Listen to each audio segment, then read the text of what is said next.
Finding His Heart, Cottonwood Ranch. Written by Jacqueline Hardy.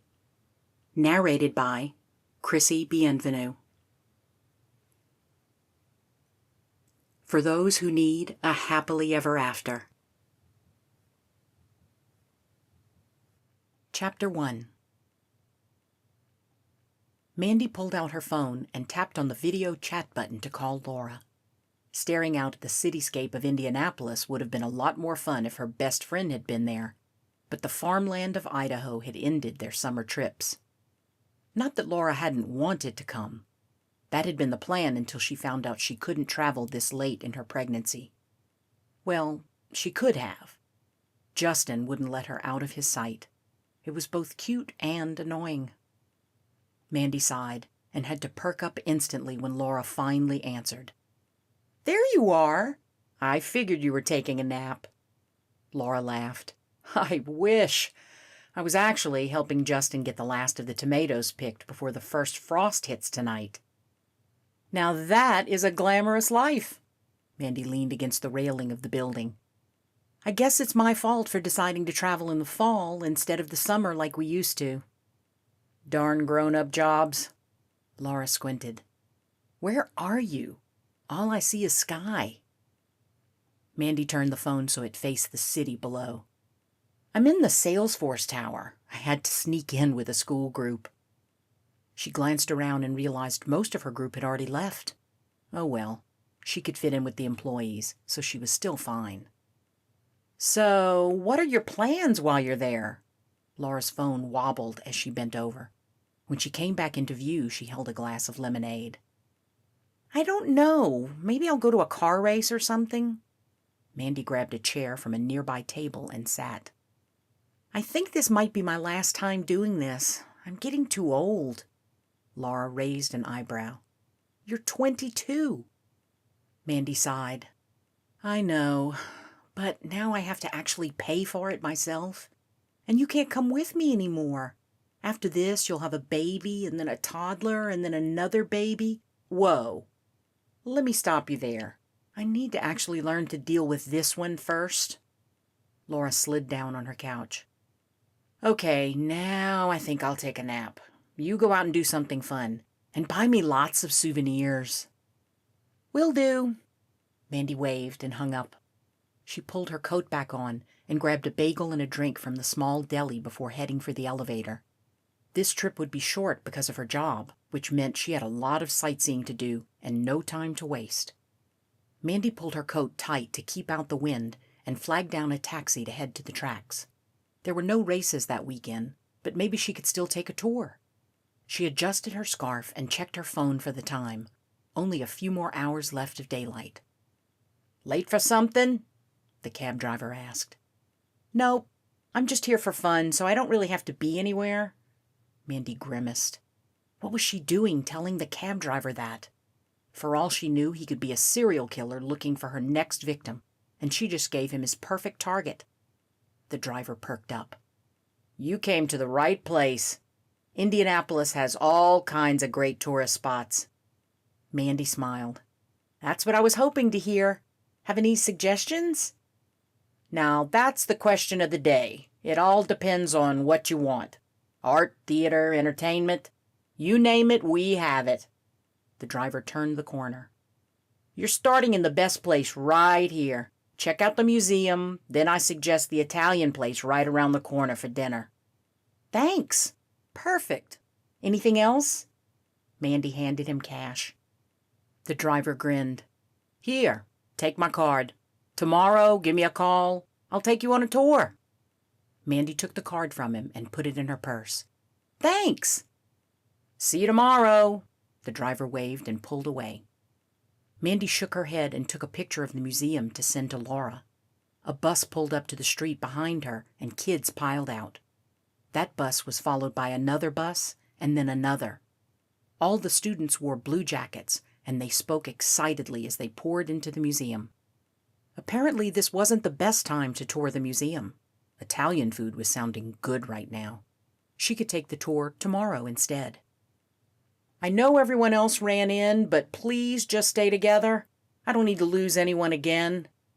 The man's voice behind her made Mandy jerk to attention. She knew that voice. She hadn't heard it in a year, but she knew it. Mandy whipped around and searched the crowd of yelling, laughing students. He had to be here. They all blended together. "Hey, do you know, Thomas Carter?" Mandy asked a passing student. The girl pulled an earbud out of her ear. "What?" "Thomas Carter? Do you know him? A Mr. Carter?" Mandy knew by the blank look on the girl's face she had no clue. Never mind. Maybe a tour would be a good idea after all. Mandy followed the group into the museum and kept an eye out for Thomas. Maybe, just maybe, this trip would be interesting after all. The tour was almost done, and Mandy still hadn't run into Thomas. Maybe she missed Laura more than she thought she did, and parts of Idaho were pulling her back. Or something. Mandy sighed and sent the last picture she'd taken. She hesitated before sending one more text. "You don't know where Thomas is, do you?" "I don't. He went somewhere with the FFA. Why?"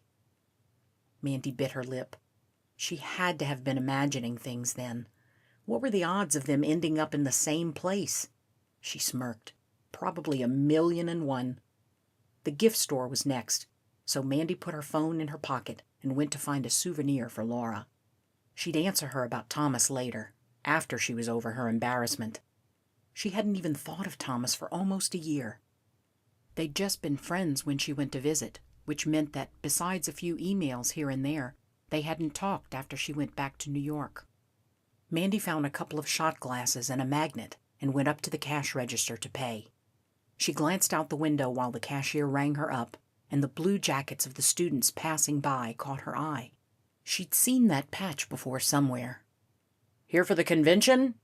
The cashier handed her the change. "Convention?" Mandy set the change in her purse. "Is that why all the students are here?" The man nodded.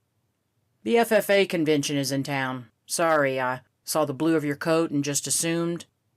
Mandy blinked. "The what? Did you just say FFA?" She left before the man could answer and pulled out her phone to call Laura. "You didn't care to mention the fact that the FFA was here this weekend?" "What are you talking about?" Laura yawned. "Convention, here, this weekend. You didn't tell me they were coming here. I asked where Thomas was. You told me he was with the FFA. You didn't mention they were here." Mandy's heart beat rapidly as she searched the crowd for the 100th time. Laura laughed. "Are you kidding me? I just know that Thomas took off and left Justin to do a lot of the harvest himself. Apparently the regular teacher had to cancel last minute and needed a sub. Justin stayed here to be with me and Thomas was asked to go instead. I don't understand why this is a big deal." I guess, I just thought I heard him earlier and it threw me for a loop." Mandy forced herself to relax. Laura was right. This wasn't a big deal. "I thought you had a guy back home anyway. What's his name again? Francois?" Mandy rolled her eyes. "It's Freddie, and we broke it off last month." Laura grunted. "Interesting. I thought he was the one, with him being in a band and all. You two could have traveled the world together." "Right, with all his rabid fans.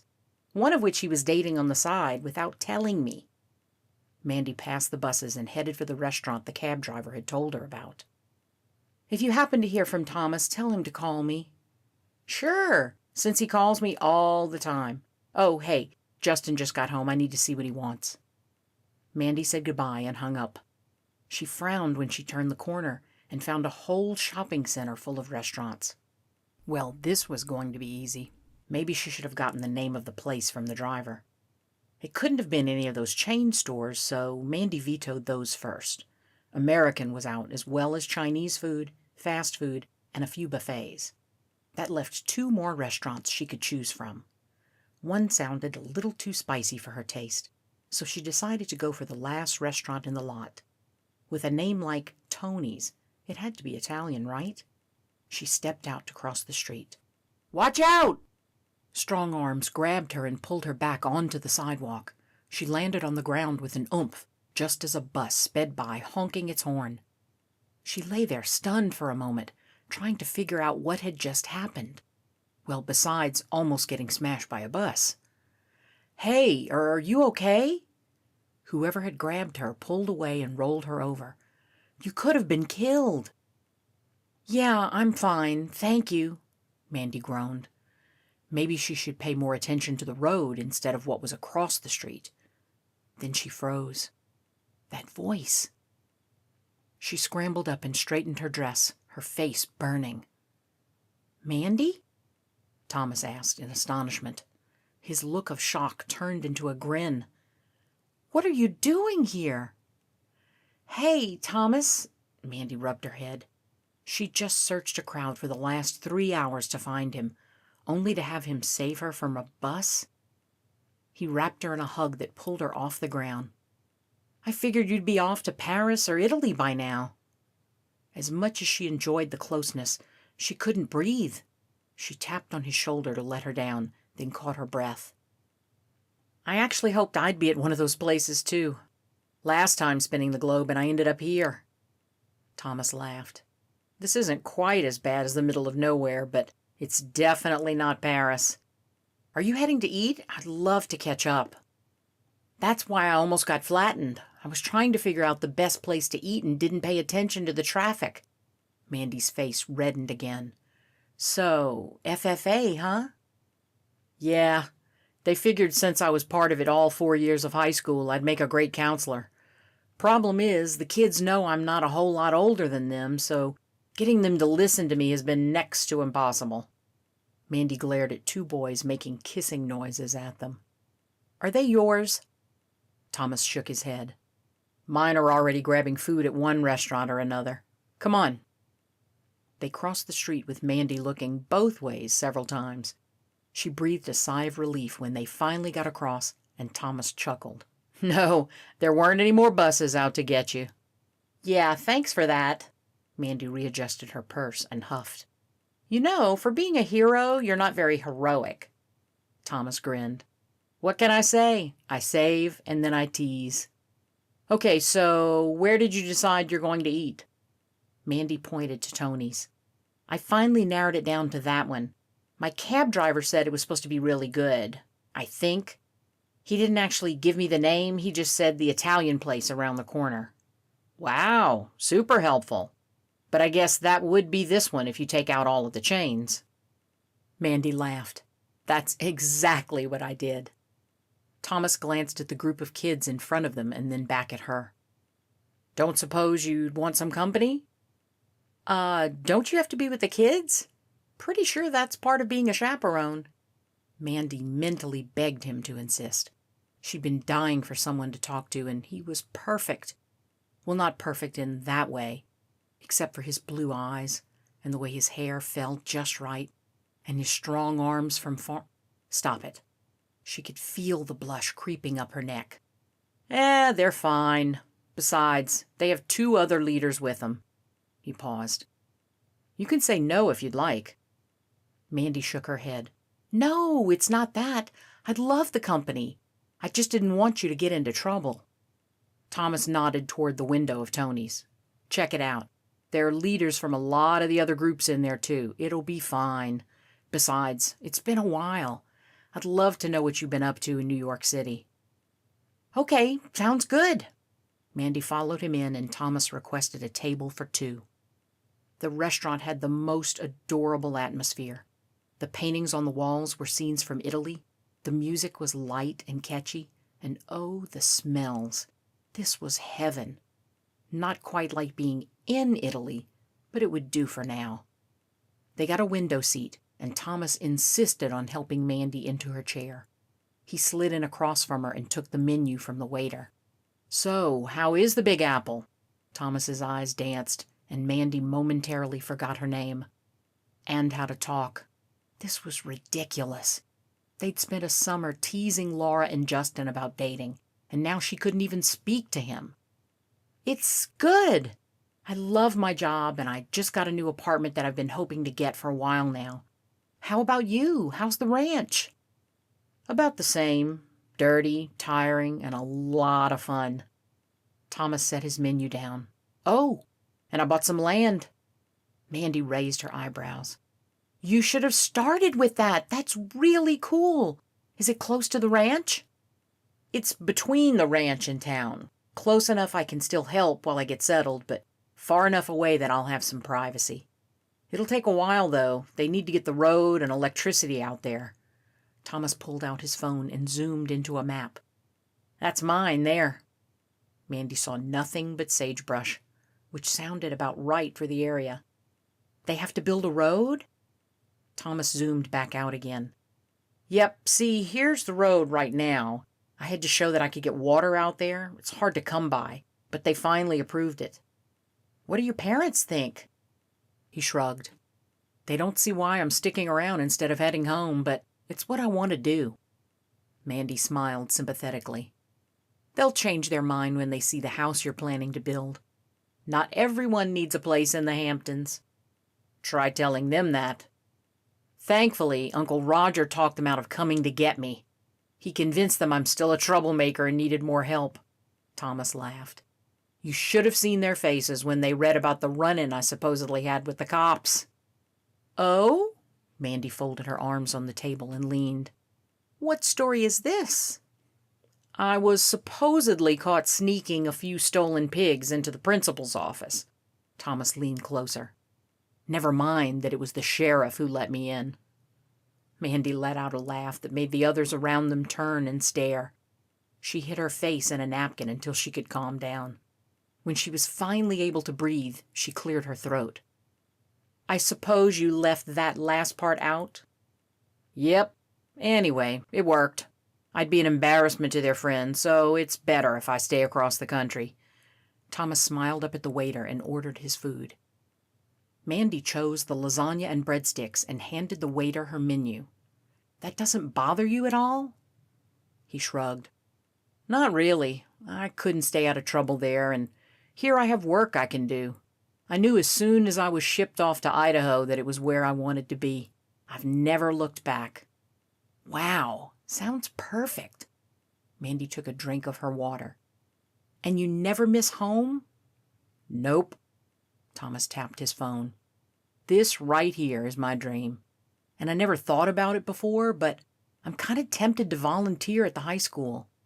This trip has been pretty fun, and I've really connected with a few of the kids. I think I could help them like Uncle Roger helped me. Mandy stared at the man that she'd had so much fun with a couple of years before. Even at Laura and Justin's wedding, they'd flirted and joked around. But this guy, he was totally different. Serious. Well, except for the whole pig thing. That's seriously cool. Mandy paused. Laura told me that you were sent as a replacement for someone else. Was that by choice, or... Thomas laughed. No, it wasn't punishment for what I did to the principal. In fact, he fought them when they said I'd be going. Something about being a bad example for the kids. So, how'd you talk him into letting you come then? Wasn't his choice. The FFA chapter asked me to go, and I said yes. Thomas leaned back so the waiter could put their food on the table. Thank you. Mandy breathed in the rich aroma of the lasagna. Man, I hope this tastes as good as it smells. Thomas took a bite of his gnocchi and groaned. This is perfection. Yes, it is.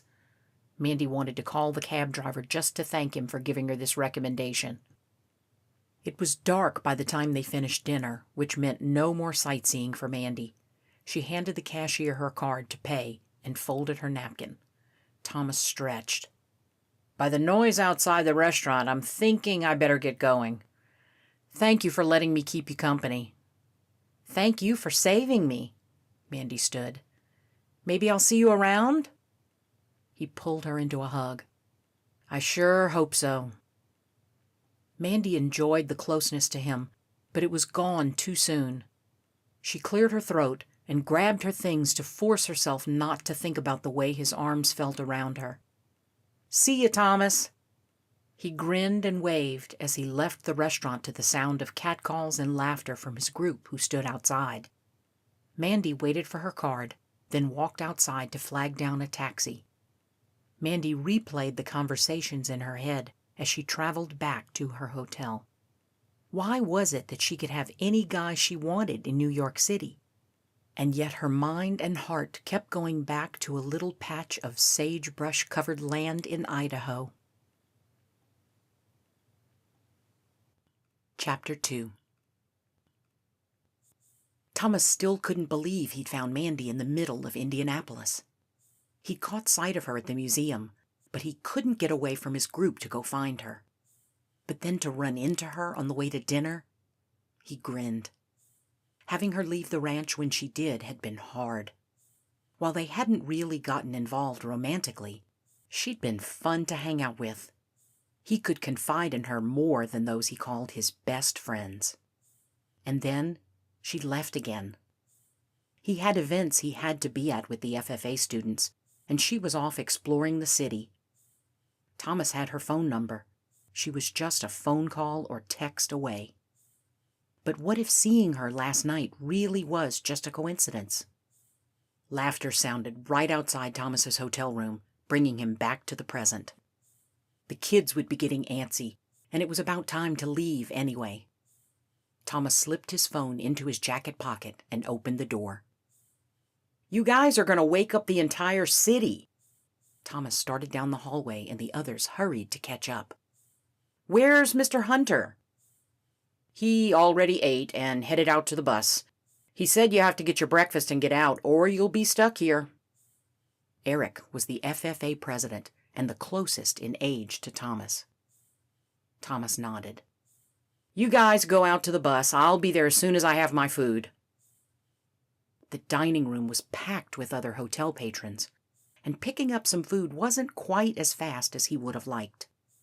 When the line stood in one spot, waiting for someone to finish making their mini waffles, Thomas left the group and grabbed a few bagels and some hot chocolate.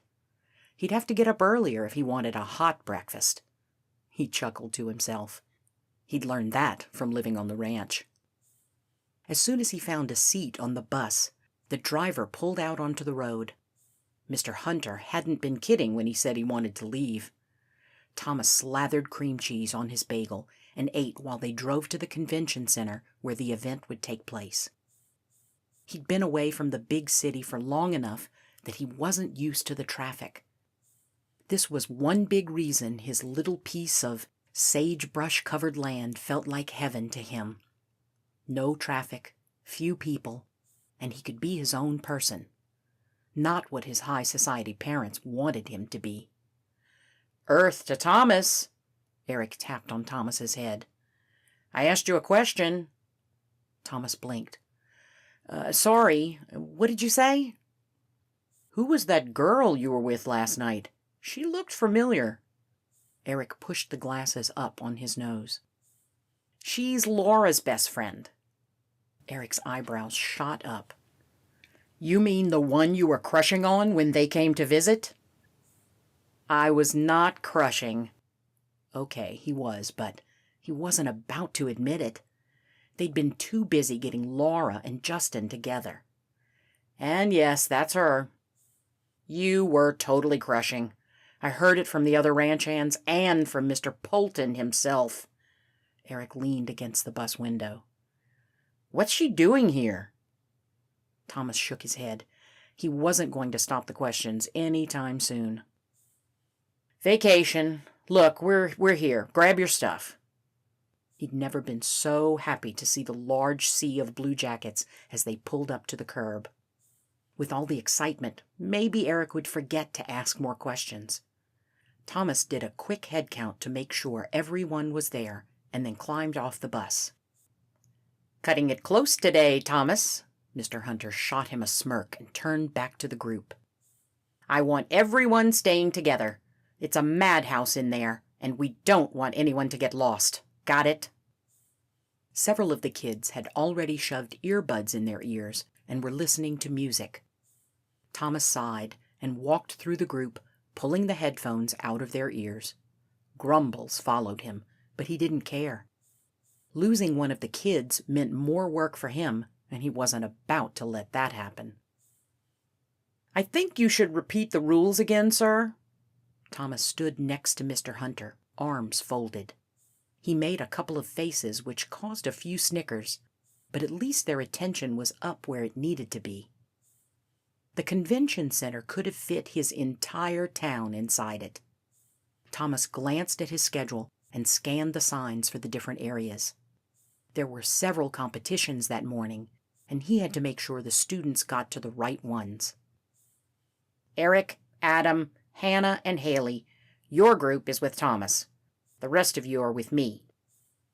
Mr. Hunter turned and walked toward one end of the center. Let's do this thing!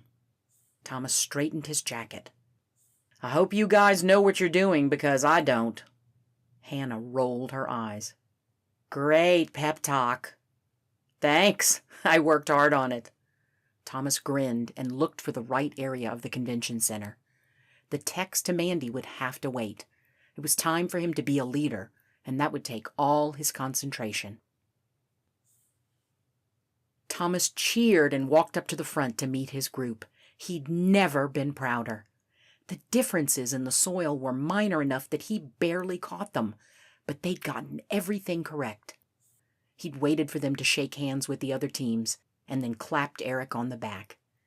You guys did awesome. Thanks. Those last two had me a little worried.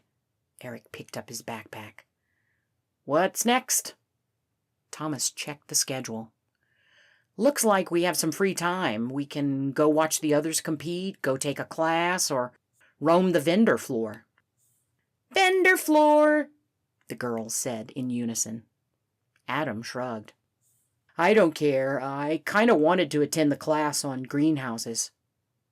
Thomas glanced between them. He couldn't really let them split up. What time is the class? It's right now.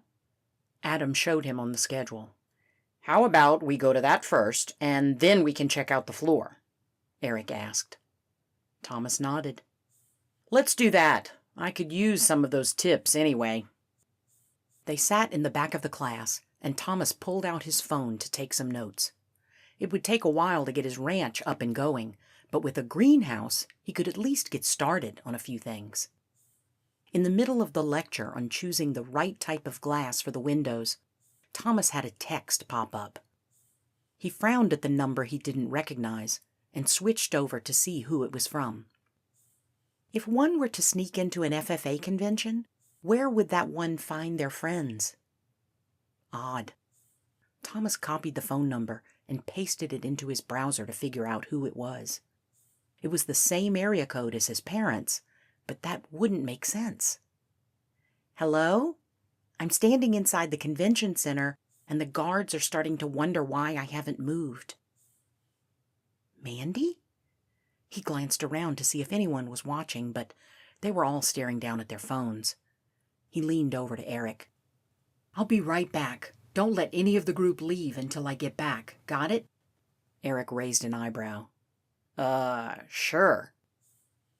Thomas stood and scooted past several rather annoyed teachers and students and hurried out to the hall. As soon as he had the door closed, he dialed the number. Thomas? Where are you? Mandy's voice was muted. Please don't tell me you already left. I'm here. Head to room 148. That's where we are. I'll walk to meet you. Don't you have kids to watch? Mandy's voice was muffled by music and voices in the background. Thomas grimaced. This was the second time she'd caught him not with the kids. Such a great impression. Well, yes, but they're not 5. They're in a class. Just stay there. I'll meet you in a sec. Mandy ended the call. Indianapolis surely had more exciting things for Mandy to do than be here. But Thomas couldn't help the giddiness he felt that she'd actually decided to come and find him. The door to the classroom opened as a few students came out, and Thomas poked his head in long enough to check on his group. The girls and Eric were scrolling their phones, while Adam took notes on the class. Perfect. He turned around to find Mandy a few yards away. Hey, Mandy! He took in her plaid skirt, white leggings, and baggy sweater. Her long auburn hair flowed behind her as she walked toward him with a grin on her face. Her bright red lipstick accented her perfect lips, and Thomas could feel his cheeks burning. "There you are!" Mandy readjusted her bag. "This place is massive!" Thomas laughed. "Yeah, I'm a little out of my comfort zone right now." "So your group is in there?" Mandy pointed to the door behind him. "Yep. Learning about greenhouses." Thomas moved to open the door just as it opened. Mandy and Thomas had to jump out of the way as teachers and students poured out of the room on their way to the next event. Thomas waited for his group to come out, but when they didn't, he stepped inside. They sat right where he left them, talking quietly. Eric looked up and grinned. "I figured it was something like that." "No, you didn't," Thomas gestured to Mandy. "Hey guys, this is Mandy. She's going to tag along for a bit." Mandy waved. "Hey!" "Do I know you?" Hannah tipped her head to the side. "You look familiar." "Maybe. I visited Cottonwood Ranch a few times, and I head into town when I'm there." Hannah lit up. "Right! I remember seeing you at the pool a few times. I'm a lifeguard there. I'm Hannah. This is Haley, Adam, and Eric." "Nice to meet you." Mandy glanced up at Thomas. "So, where are we headed next?" "Well, they have a little bit before the next competition, so we're headed down to the vendor floor to let them shop." Thomas gestured to the large halls. He'd heard about this place from Justin. While they'd both been working on the ranch by that time, Justin took it more seriously than Thomas had, and he'd thrown himself into FFA and a few other groups. Thomas let the kids go ahead a little bit so he could see them, but he could still have a little privacy. "Nothing to see in the city today?" Mandy shrugged. "Not really. I mean, there are some pretty cool things, but the ones I want to see are booked for groups, so I couldn't get in. The only other thing I could think of doing was going to a movie, and I can do that anytime. Too bad I stick out like a sore thumb." "We'll take care of that, won't we, ladies?" Thomas looked over at Hannah and Haley, who stopped at a vendor booth full of FFA items. "What were you thinking?" Haley asked, holding up an FFA jacket. "Something like this?" Mandy made a face. "Not that one. Do they have something a little more fitted?" Hannah picked up a skirt, tights, and a different jacket. "Here, you can do this one instead. I like the pants better, but whatever." "These are perfect." Mandy grabbed a few bracelets and headbands and handed the vendor a credit card. "Okay, I'm going to go change. Where can I meet you?" Thomas looked for a good meeting place. "We can just—" "We'll come with you." Hannah dragged her away, and Haley jogged after her. "Did you just let those two loose on your girlfriend? Because I think that was a very bad idea." Eric shook his head. "I don't know. I think they'll be fine." Thomas glanced through the map in his program. "This floor is going to take all 3 days to go through." Adam shook his head. "You don't go through all of it. You just find the ones you want and head straight there. We learned that the first year." Thomas put his program away. "All right, I guess I'll let you guys lead the way. But we only have an hour before your next event." "Let who lead the way?" Mandy's voice came from behind them. The girls had gone all out. Mandy had gone from a city girl to a future farm girl in just a few minutes. She turned to show off her outfit. "I think I'm going to wear this to my next board meeting. It's way more comfortable than my other suits." "Yes, I'm sure that will fit in with your high fashion job," Thomas chuckled. "It looks great on you, though." "Why, thank you," she curtsied. "Okay, where do we start?" All of the kids pointed in a different direction and mentioned a booth they wanted to see. Mandy looked over at Thomas and raised an eyebrow. "Yeah, we don't have time to do all that. How about you all pick the same thing?" Thomas checked his watch again. They were running out of time. "Maybe we could split up," Mandy suggested. "I could take the girls, and you could take the guys, and then we could meet back here. What time is your next thing?" "In an hour, and the booths they want to see are on completely opposite sides of the floor." Thomas perked up. I know. You have to practice for your debate anyway. You each have 2 minutes to tell us why we should go to the booth you want to visit. I'll give you 30 seconds to plan. Ready? Go. Mandy's eyebrows raised, but she said nothing as they pulled out their phones and typed. When they kept going, she shrugged and pulled out her own phone to type something. Thomas waited until there were 10 seconds left and then counted down. 3, 2, 1. Eric, you go first.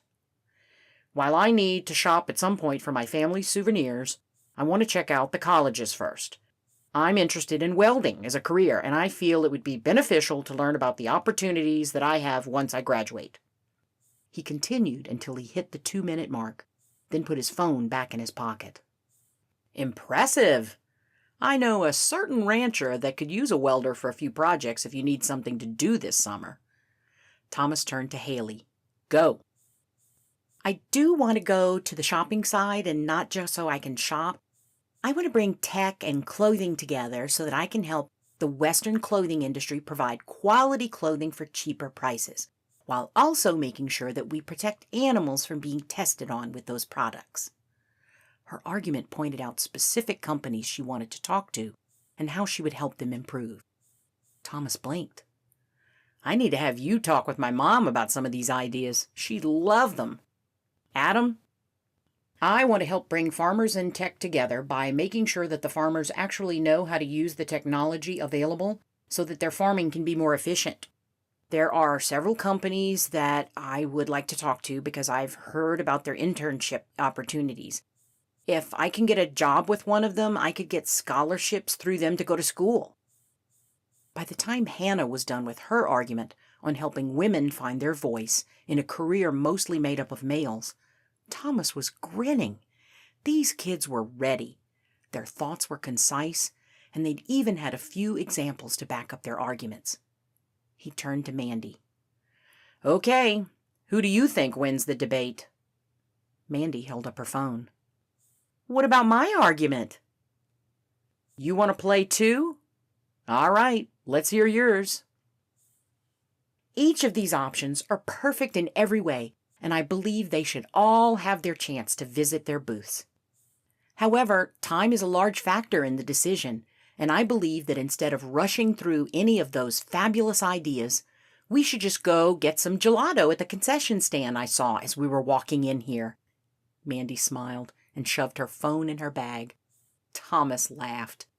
That was not at all what he was expecting, but she did have a point. He turned to the others. What do you think, guys? Ice cream! Mandy bowed. That's what I thought. Let's go. They pushed through the crowds until they were back to the lobby. One of the competitions had to have just let out because it was packed with students. Thomas took Mandy's hand so he wouldn't lose her, and then made sure the others were close. It was a relief when they were finally past the mass of people. The gelato stand had just a few people in line, but at this time of day it wouldn't stay slow for long. Thomas sped up and stepped in line with the others right behind him. It took a moment and a few giggles from Hannah and Haley to realize that he hadn't let go of Mandy's hand yet. He dropped it and concentrated on the flavors of gelato, hoping his face wasn't red yet again. Thomas ordered the raspberry cheesecake gelato, and Mandy got strawberry. He handed the cashier his card before she could pay, and smiled when she huffed in annoyance. He'd learned the hard way that she liked to pay for herself. He just insisted because of how adorable she looked when she was indignant. By the time they all had their orders, it was time to get ready for the debates. They ate as they walked, even though Thomas wished he could just sit and enjoy. This was amazing, and rushing it felt like he was doing it an injustice. Thomas and Mandy took a spot at the back, while Eric and the rest of his team went up to the front to prep. So, did you take a debate class, or did you really just want ice cream? I did debate. It was completely out of the norm for my group of friends, but I love to argue, and this was the perfect place to do it. I thought of going into law when I finished college, but decided against it. Mandy took Thomas's empty cup from him and threw it away with hers. When she sat back down, she rested her legs on the chair in front of her. "What about you? Did you do debate?" He shook his head. "This is totally out of my league. I can win them pretty easily, but I was more of the joker. I did my best to make the others laugh while they were trying to be serious, which is exactly why I'm all the way in the back." "Sounds about right." Mandy pulled out her phone. "Laura says hi and wants to know how in the world you got me to come to one of these things." Thomas took her phone. "I have my ways." "You must. I never thought she'd be caught dead at one of those." Mandy leaned over Thomas's arm to read the message, her hair brushing against his face. The smell of pear intoxicated him. Mandy huffed. "Hey, I'm not that bad." Thomas pulled the phone away from her, trying to snatch it back. "She says she's not that bad. Not sure I believe her." "You shouldn't. This is the girl who skipped science when we had to dissect frogs because she didn't want to accidentally get anything on her designer blouse." Thomas busted up laughing, and Mandy lunged to grab her phone out of his hands. "Is she telling the truth?" "Hey, that shirt wasn't cheap. Besides, the sight of those guts made me sick to my stomach." Her face was red as she typed something to her best friend. "I guess you don't want to go to the competition where they have to determine what disease the animals have, because it's pretty exciting." Mandy covered her mouth. "Please tell me that's not a thing." He shrugged. "Probably. Thankfully, none of my group is in that one." "How'd you get so lucky?" Mandy held her stomach. "Mr. Hunter doesn't trust me with more than these 4. Probably because they're the best behaved of the group." Mandy smirked. "What?" Her smirk turned to a mischievous grin. "You don't think he gave you these kids so they'd help keep you in line, do you?" "That was hurtful." Thomas held his heart. "Most likely true, but hurtful." Mandy settled into her seat as the lights went down. She leaned close to him, her lips almost brushing his ear as she whispered, "The truth hurts." Thomas chuckled. As the debate got started, Thomas had a hard time concentrating on the team when Mandy sat so close. This convention was turning out to be much better than he'd expected when he'd agreed to come. Chapter 3. The sun had almost set by the time Mandy finally left the convention center. The chill air was welcome after the heat from all the people inside. As much as she wanted to stick around with Thomas, she knew she had to get going if she was going to see any of the things on her list. Mandy pulled the card out of her wallet and called the taxi driver. "Hi, I'd like a ride back to my hotel, please." "I'll be there soon." The call ended, and Mandy stared at her phone. Hopefully that meant he knew where she was. She debated going back to the restaurant she'd eaten at the night before, but she really just wanted to get some sleep. They'd walked what felt like miles that day, and she was exhausted. A few minutes later, a cab pulled up in front of the convention center, and the passenger side window opened. "Ah, I thought it was you who called." The man smiled. "It was." She gave him the address to her hotel and leaned her head back. A few minutes later, they pulled into her hotel. "Have anything exciting planned for tomorrow?" She paid him for the ride. "We'll see. I want to see a few of the gardens, and I'm hoping they're not sold out this time." "Usually the first day is busy with everyone getting into the groove of what they're supposed to be doing. Tomorrow you should be able to get into a few places. And if you need a ride, shoot me a text." He saluted and pulled out of the hotel parking lot.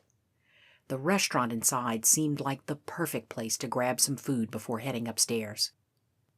She took a menu off the counter and waited to be seated.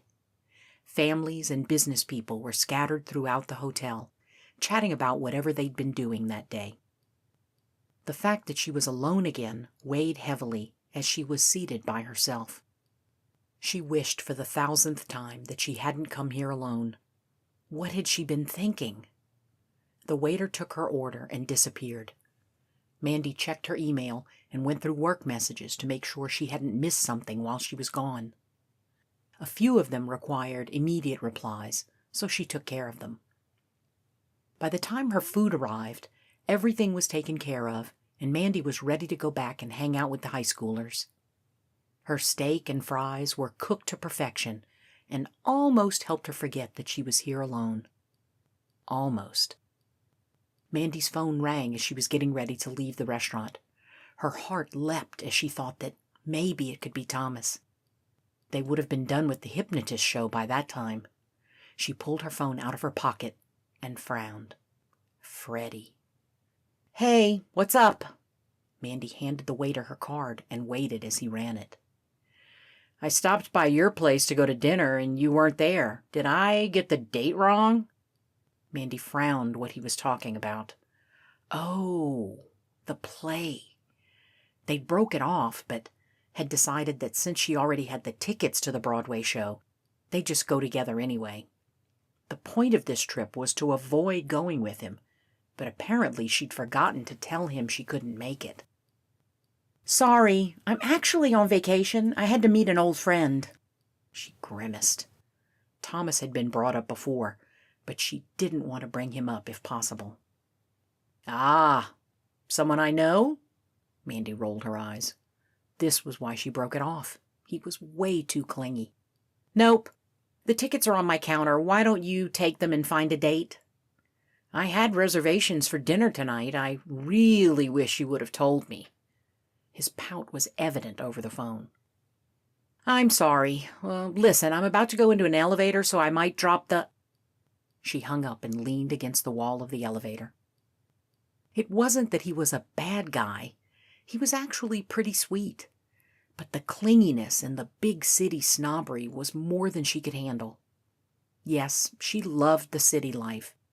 But just because she got an apartment overlooking Central Park didn't mean that she had the right to look down on other people. Mandy searched her purse for her key and finally pulled it out. She got inside the room and dropped her purse and bags on the bed. She went straight for the balcony and opened the door. The cool breeze helped erase the annoyance, and the city down below was breathtaking. Somewhere down in that craziness was an FFA leader who had somehow captured a piece of her heart. Going to the convention that day was completely spontaneous.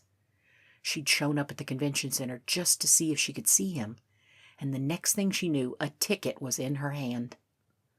One day, her spur-of-the-moment decisions were going to get her into trouble. And if she wasn't careful, this one would end up in a heartbreak. That wasn't something she wanted for either of them. She shivered and went back inside to snuggle up in her blankets. Her feet thanked her as she pulled off her shoes. She'd need more comfortable shoes for the next day if she was going to survive all the walking she planned to do. She changed into pajamas and slid under the covers, then found all the papers she'd collected that day.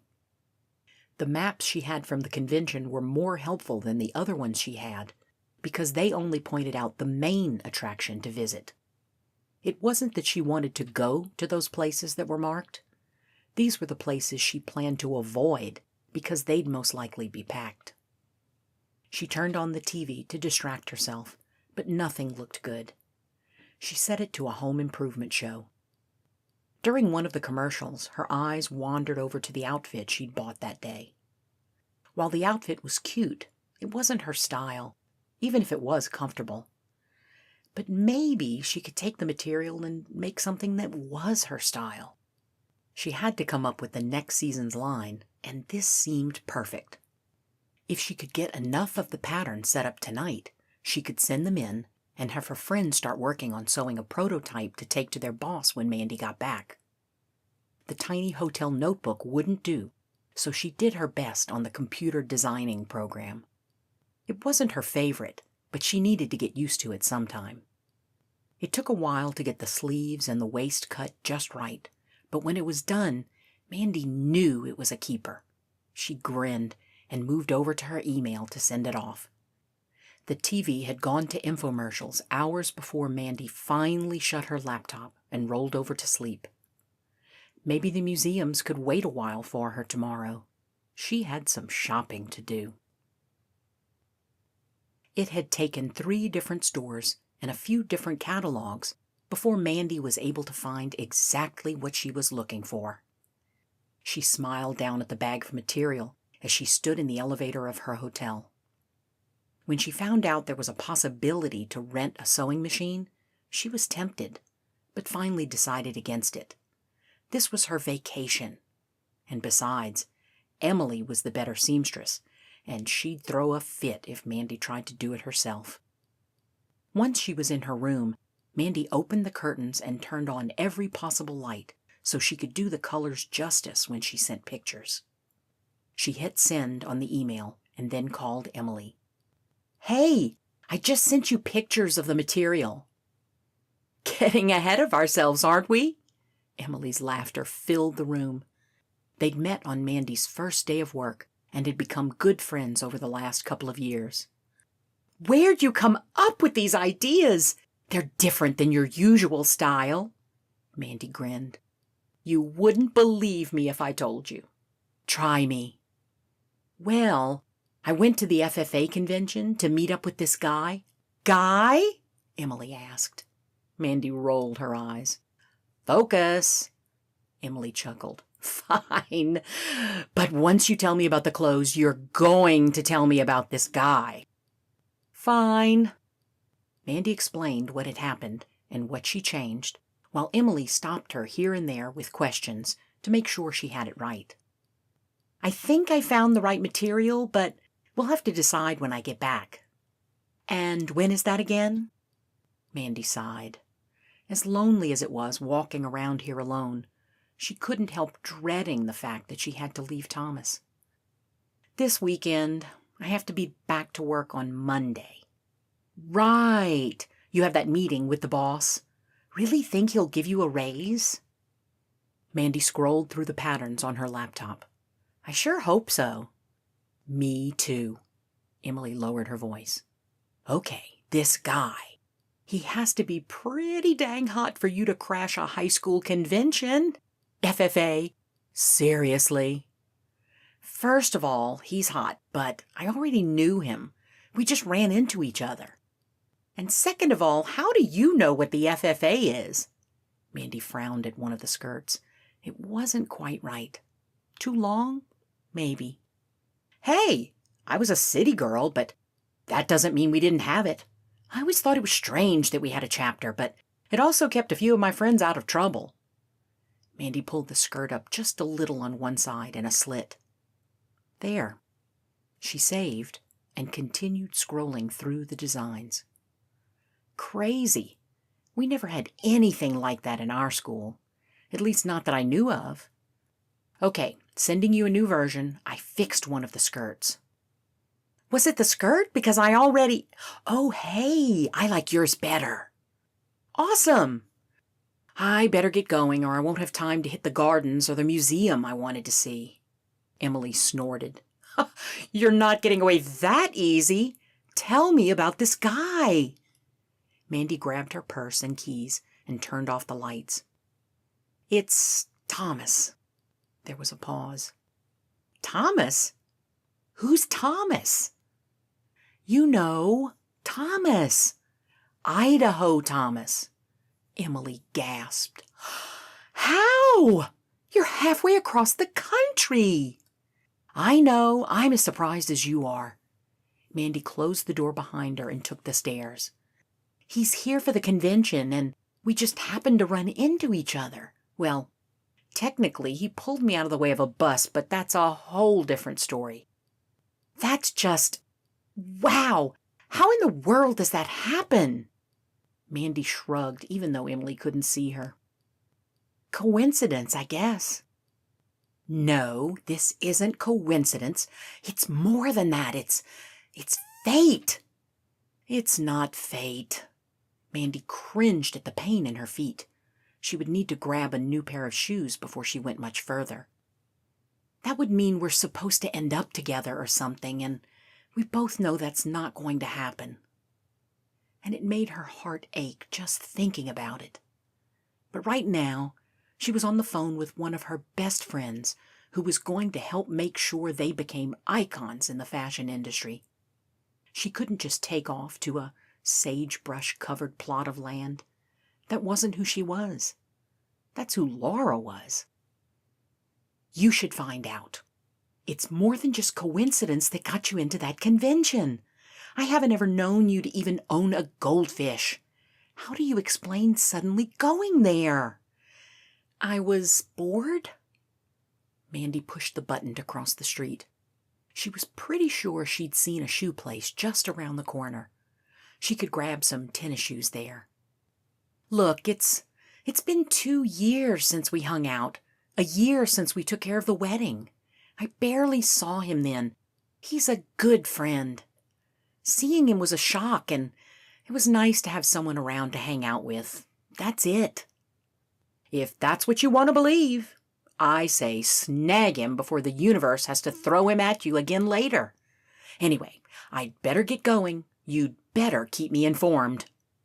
Mandy stopped outside the shoe place. Sure, not that there will be much to talk about. See you, Emily.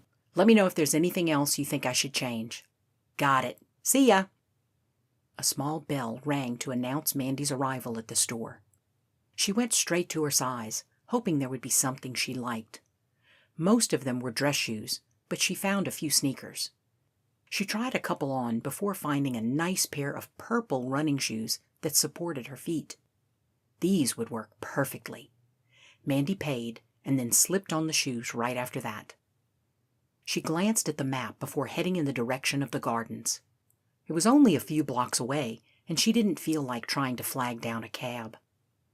A bus sat in the parking lot of the gardens when Mandy arrived. That was one more bus than she would have liked, but it could have been worse. She paid for her ticket inside and grabbed a small map so she'd know what she was looking at while she toured.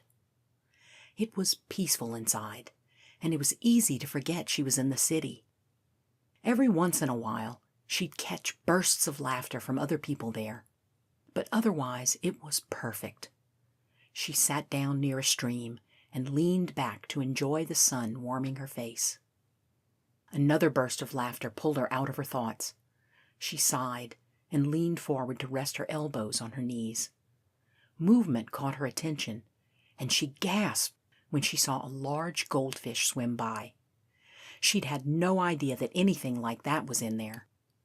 Other fish came into view, and it was mesmerizing to watch them. With a sigh, Mandy stood. There wasn't a lot of time to catch a museum, but the art one she wanted to visit was nearby. She left the tranquility of the gardens and went out into the city. 2 other buses had just pulled up, but she didn't recognize the adults or the students. It was almost a relief that Thomas wasn't here. She needed time to digest what she was feeling. And after just showing up at the convention the day before, she was more confused than ever. Mandy stared down at her phone, unsure what to think of the message from her boss. Apparently, Emily had been working on the designs when a supervisor walked past. They loved it so much that they wanted to move immediately on it. That wasn't the bad part. It was the fact that her vacation was going to be cut short so she could be in New York to work on the project together. She was supposed to be ecstatic, and really she was. But leaving early, she'd hoped to see Thomas at least one more time before the weekend. Finally, she closed the email and pulled up her texts. She hesitated for a moment before typing a quick message.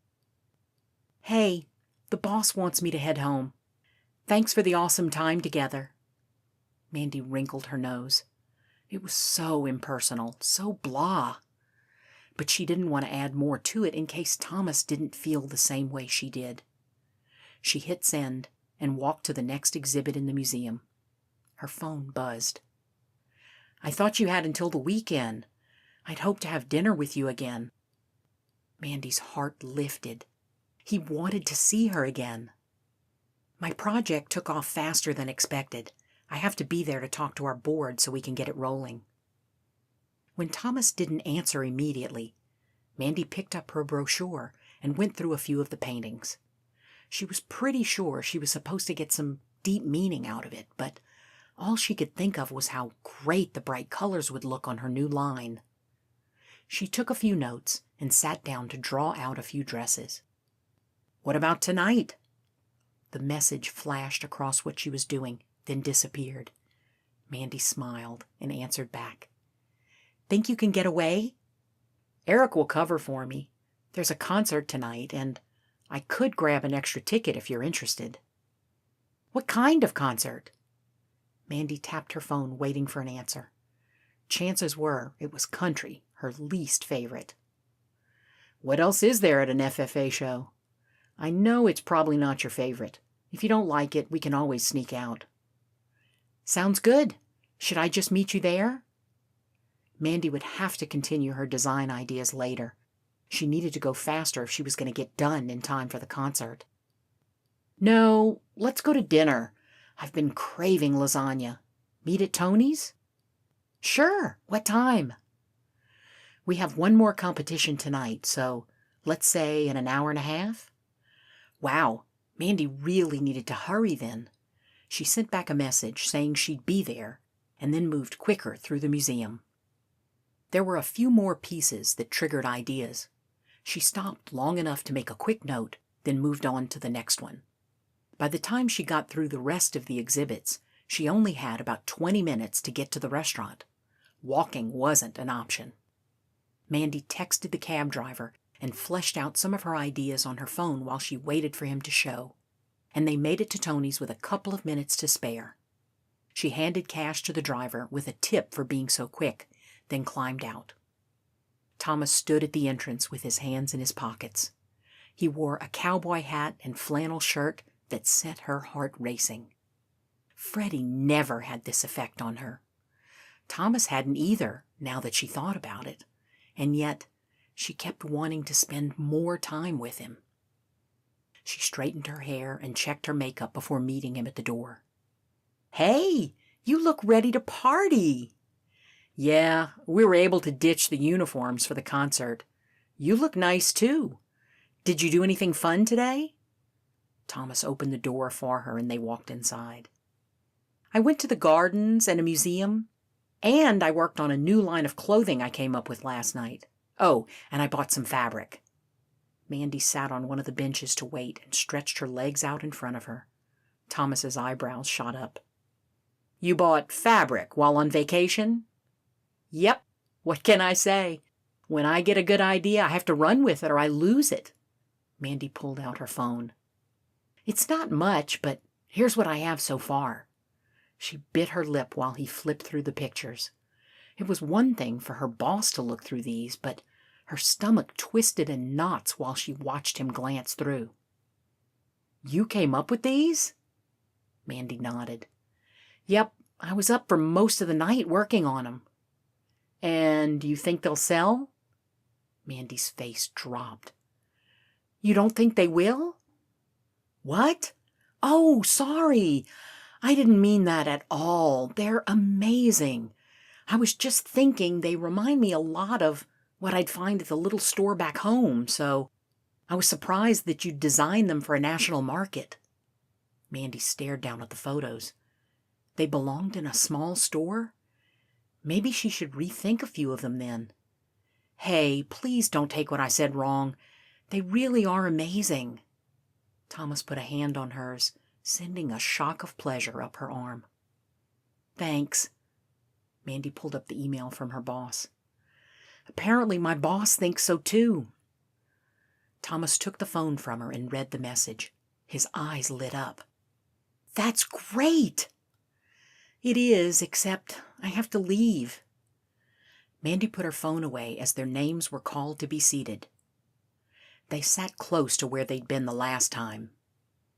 The excitement of running into Thomas the last time was dulled slightly by the fact that she'd have to leave the next day. Mandy glanced through the menu, but nothing registered. "Are you okay?" Thomas asked. "Yeah, sorry. I always hate when vacations have to end, and this one came faster than I'd planned. I'll survive. Mandy smiled. So, what did you guys do today? Thomas tapped his chin. Well, let's see. We went through another debate, and they moved on to the last round. They placed in a couple of other categories, which is pretty cool. Oh, and we met up with other students from Idaho. That was rather chaotic. Sounds exciting. Mandy took a sip of her water and ordered the lasagna. So, on a scale of 1 to 10, how out of place am I going to be with what I'm wearing? You look perfect. Some people will dress up and others will go in t-shirts and jeans. Thomas grinned, making Mandy's heart skip a beat. He needed to stop saying stuff like that. It made it harder for her to leave him. Mandy had to stop thinking like that. Tonight was the last evening to spend together, and she needed to make the most of it instead of feeling sorry for herself. Tomorrow she'd go back to city life, but for now, she'd enjoy every last second she had with the cowboy in front of her. Chapter 4. Thomas didn't want the evening to end. This was the last chance he had to spend with her before she went back to New York City. Who knew when he'd see her again? Dinner was amazing like it had been the last time, and he was glad he'd suggested it. Mandy came back from the bathroom where she'd applied bright red lipstick that sent his heart racing. Ready to go. Sorry it took a bit. No problem. He paid for their dinner, then caught the cab that Mandy had set up. Students and their leaders poured into the convention center and toward the concert. He kept his hand on the small of her back so they wouldn't lose each other. The guards scanned their tickets, and then he led her to where the rest of the group stood, waiting for the concert to start. Hannah brightened when she saw Mandy. Hey, you came! I wouldn't miss. Mandy pulled her into a hug. Cute skirt. Thanks, I picked it up earlier today. Hannah turned so Mandy could see the whole thing. Thomas leaned down to Mandy's ear. You should show her your designs. She'd love them. Mandy smiled up at him, then pulled out her phone to show the girls. He knew by the squeals that he'd been right. Eric pushed past them and stood next to Thomas. You were almost caught, by the way. They wanted pictures of everyone's group, and I had to tell them you were back at the hotel after eating too many hot dogs. Too many? You couldn't come up with something else? Thomas shook his head. Hey, don't disappear, and I won't have to come up with stories. Eric slugged him in the shoulder. She looks pretty good, doesn't she? Thomas raised an eyebrow. She's too old for you, man. But yes, she looks amazing. Where's Mr. Hunter? I think one of the competitions went long. Some of the guys aren't here yet. Eric waved at someone. Now that you're back with your date, I'm going to go spend time with mine. He was gone before Thomas could say anything. If it had been any of the other kids, he would have worried. Eric would be back when the concert was over. He turned back to Mandy to find them still talking about the dresses. They really were amazing. How could she design something like that was beyond him. He was having a hard enough time planning a house, and here she was designing all these fancy clothes. Mandy looked over at him and stepped closer. These girls have an eye for fashion. If they ever need a job, I know where to find them one. I figured they'd love it. Thomas wanted to say more, but the lights went off. The concert was about to start.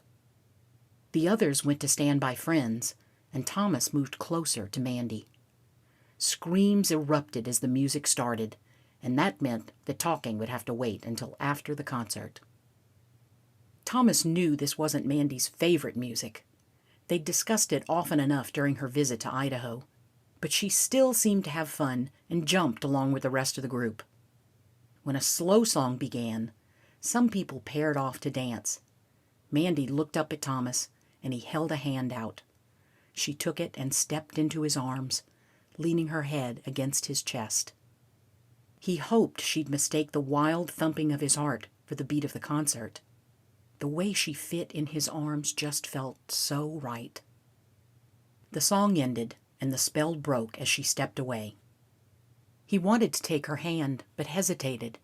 As much as he cared for her, he knew that she would be gone the next day, like she had after her vacation, like she had after Laura's wedding. No matter how right it felt to have her in his arms, he couldn't give in. He didn't want to be hurt again. When the house lights came on, it was time to make sure he had everyone in his group. Eric came back from where he'd been sitting, and judging by the lipstick on his cheek, the concert had gone well for him. Thomas counted everyone 3 times to make sure he had it right. "Off to the buses, guys. Make sure to stick together." They walked out to the bus, and once everyone was on, he turned to Mandy. "Thanks for coming tonight." "Of course. Thanks for inviting me." She tipped her head to the side. "Are you okay?" "Yeah, why?" She frowned. "You've just been a little distant since we danced. Did I step on your foot or something?" "No. I wanted you to enjoy the concert, so I figured I wouldn't interrupt you." It was a half-truth, but it was enough to satisfy her. "Good luck with your designs, and if you ever end up in Idaho again, look me up.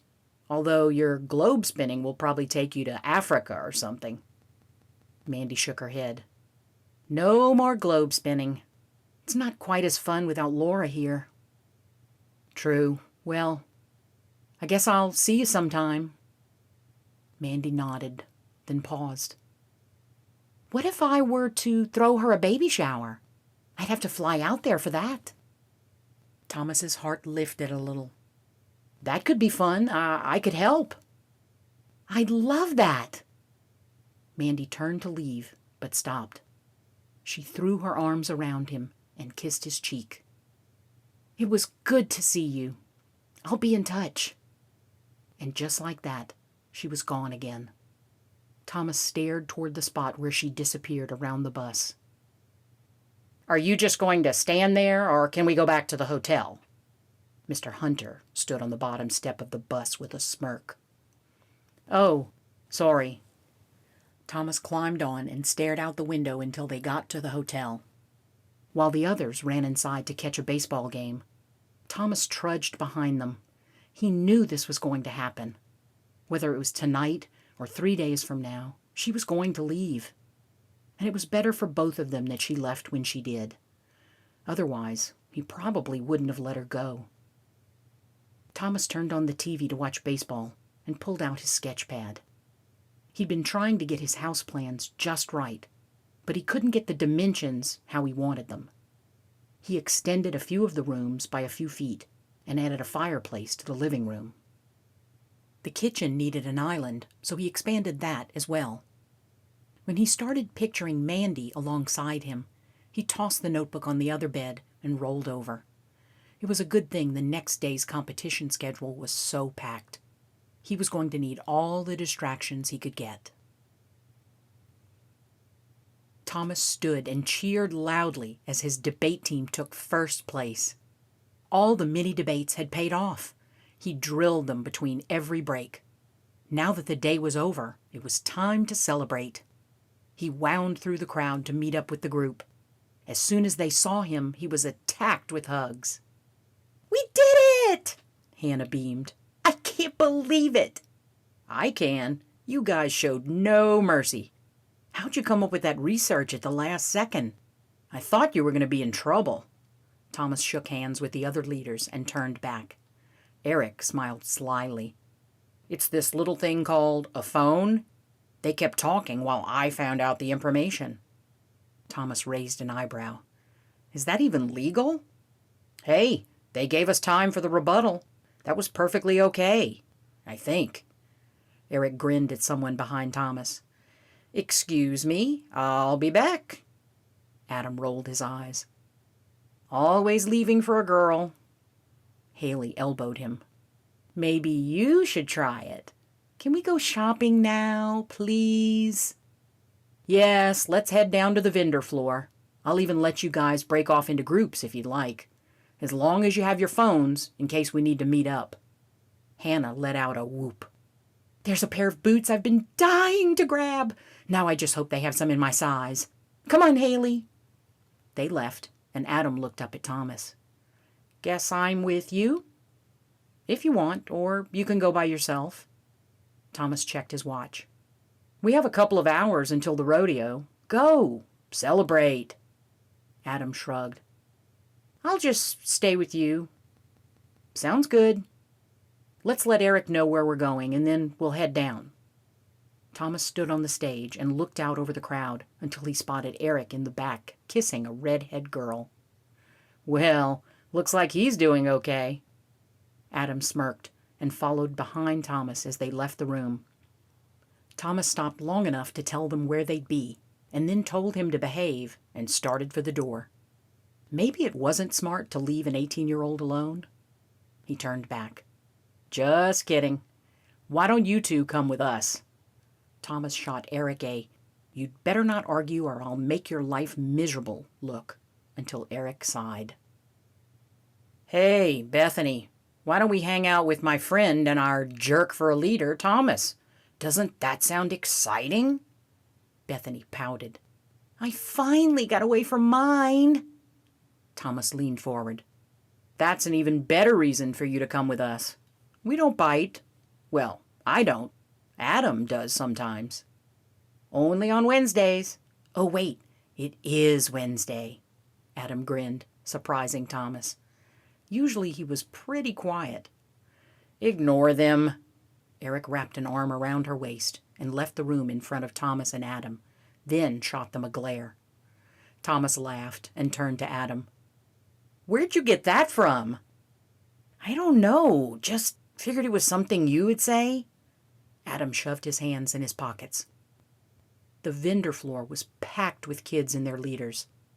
Everyone was pretty much done with competitions for the day, so it was prime shopping time. Thomas let the boys lead the way, since he wasn't really planning to buy anything. Eric and Bethany didn't really look at anything, but Adam stopped at a few places, picked something up, then muttered and put it back down. After 3 more booths, Thomas couldn't keep quiet. "Okay, I know this thing you're doing. Who are you shopping for?" Adam turned away, blushing. "No one?" "You picked up several scarves, a ring, a couple of figurines, and, well, a bag of popcorn. They're not for you. I've never seen your mom or sister wear anything like that before. And the blush tells me it's for someone else." Adam blinked. "How do you do that?" Thomas shrugged. "I don't know. I just pick up on things. Now, tell me about this person, and I can help you find something." "Well, you know her pretty well." Thomas's first thought went to Mandy. No, not her. She is clearly head over heels for you. I meant..." He looked around to make sure no one was around. "I meant Haley." A light bulb went off in Thomas's head. Adam usually found a way to sit by her in any of the competitions. And he had helped when she couldn't find her keys. And when she had a panic attack. But he was always so quiet. This was perfect. "Okay, here's what we do." Thomas looked around for the right booth and led him over there. "From what I understand, Haley likes music, right?" "Yeah, she's amazing at the piano." Adam looked up at Thomas. "You think she'd want something to do with that?" Thomas gestured toward the music boxes. "I think she'd go absolutely crazy over something like this." Adam wound a couple of the boxes up, shook his head, and moved to the next one. Thomas nodded to himself. The kid was quiet, but he knew what he wanted. None of the songs seemed to work for what he wanted. Thomas picked up a jewelry box with a rose on top of it. He opened it, and it played a lullaby. Adam's hand froze, and he turned back. "That's the one." "You sure?" Thomas handed it to him. It was extremely fragile, and Thomas wasn't sure it would survive the trip home, but it was beautiful. Adam nodded and inspected the inside and outside. His face fell a little at the price. Well, maybe not. Thomas checked the price and opened his wallet. Do it. What? No, I can't take your money. Adam moved to set down the box, but Thomas stopped him. You know she'd love it, right? Well, yeah, but I can't have you just give me the money for it. Adam glared. Thomas held out the money. Who said anything about giving? I have a whole plot of land that needs to be developed and no one to help me. Adam stared at him. You'd let me work for it? Well, you need a job, right? Thomas handed the money and the music box over to the woman in the booth so she could wrap it up. Yeah, I guess so. Thomas clapped him on the back. Perfect. It works for both of us. You can start when we get home. Adam took the wrapped gift and set it gingerly in his bag so Haley wouldn't see it. I have basketball starting up. Great. You can work when you don't have practice. Now, about finding the right time to give it to her. First, you need to actually talk to her. Beyond assisting her with finding her keys, what else does she like to talk about? I don't know. Sports, music, FFA? Adam looked around for her. When are we supposed to meet with them anyway? Thomas checked the time. We have another hour. Okay, here's what you do. We make sure you two are sitting by each other at the rodeo. You offer to buy her a churro or something. A churro? Adam snorted. She doesn't like churros, or anything fried. Fine. Offer to buy her a burger and a drink. Anyway, you need to talk, but don't talk too much. Find out more about her. Offer to help with basketball or whatever if she feels like she's not going to make the team. Things like that. Adam glanced up at him. You've done this before. What, dated? Yeah, a few times. Thomas waved to Eric and Bethany and headed toward them. No, you've set people up. Adam had to jog to catch up with Thomas. Thomas nodded.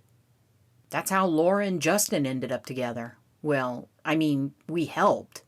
I'm sure they would have hooked up eventually. They were perfect for each other. Do you think... What about Haley and me?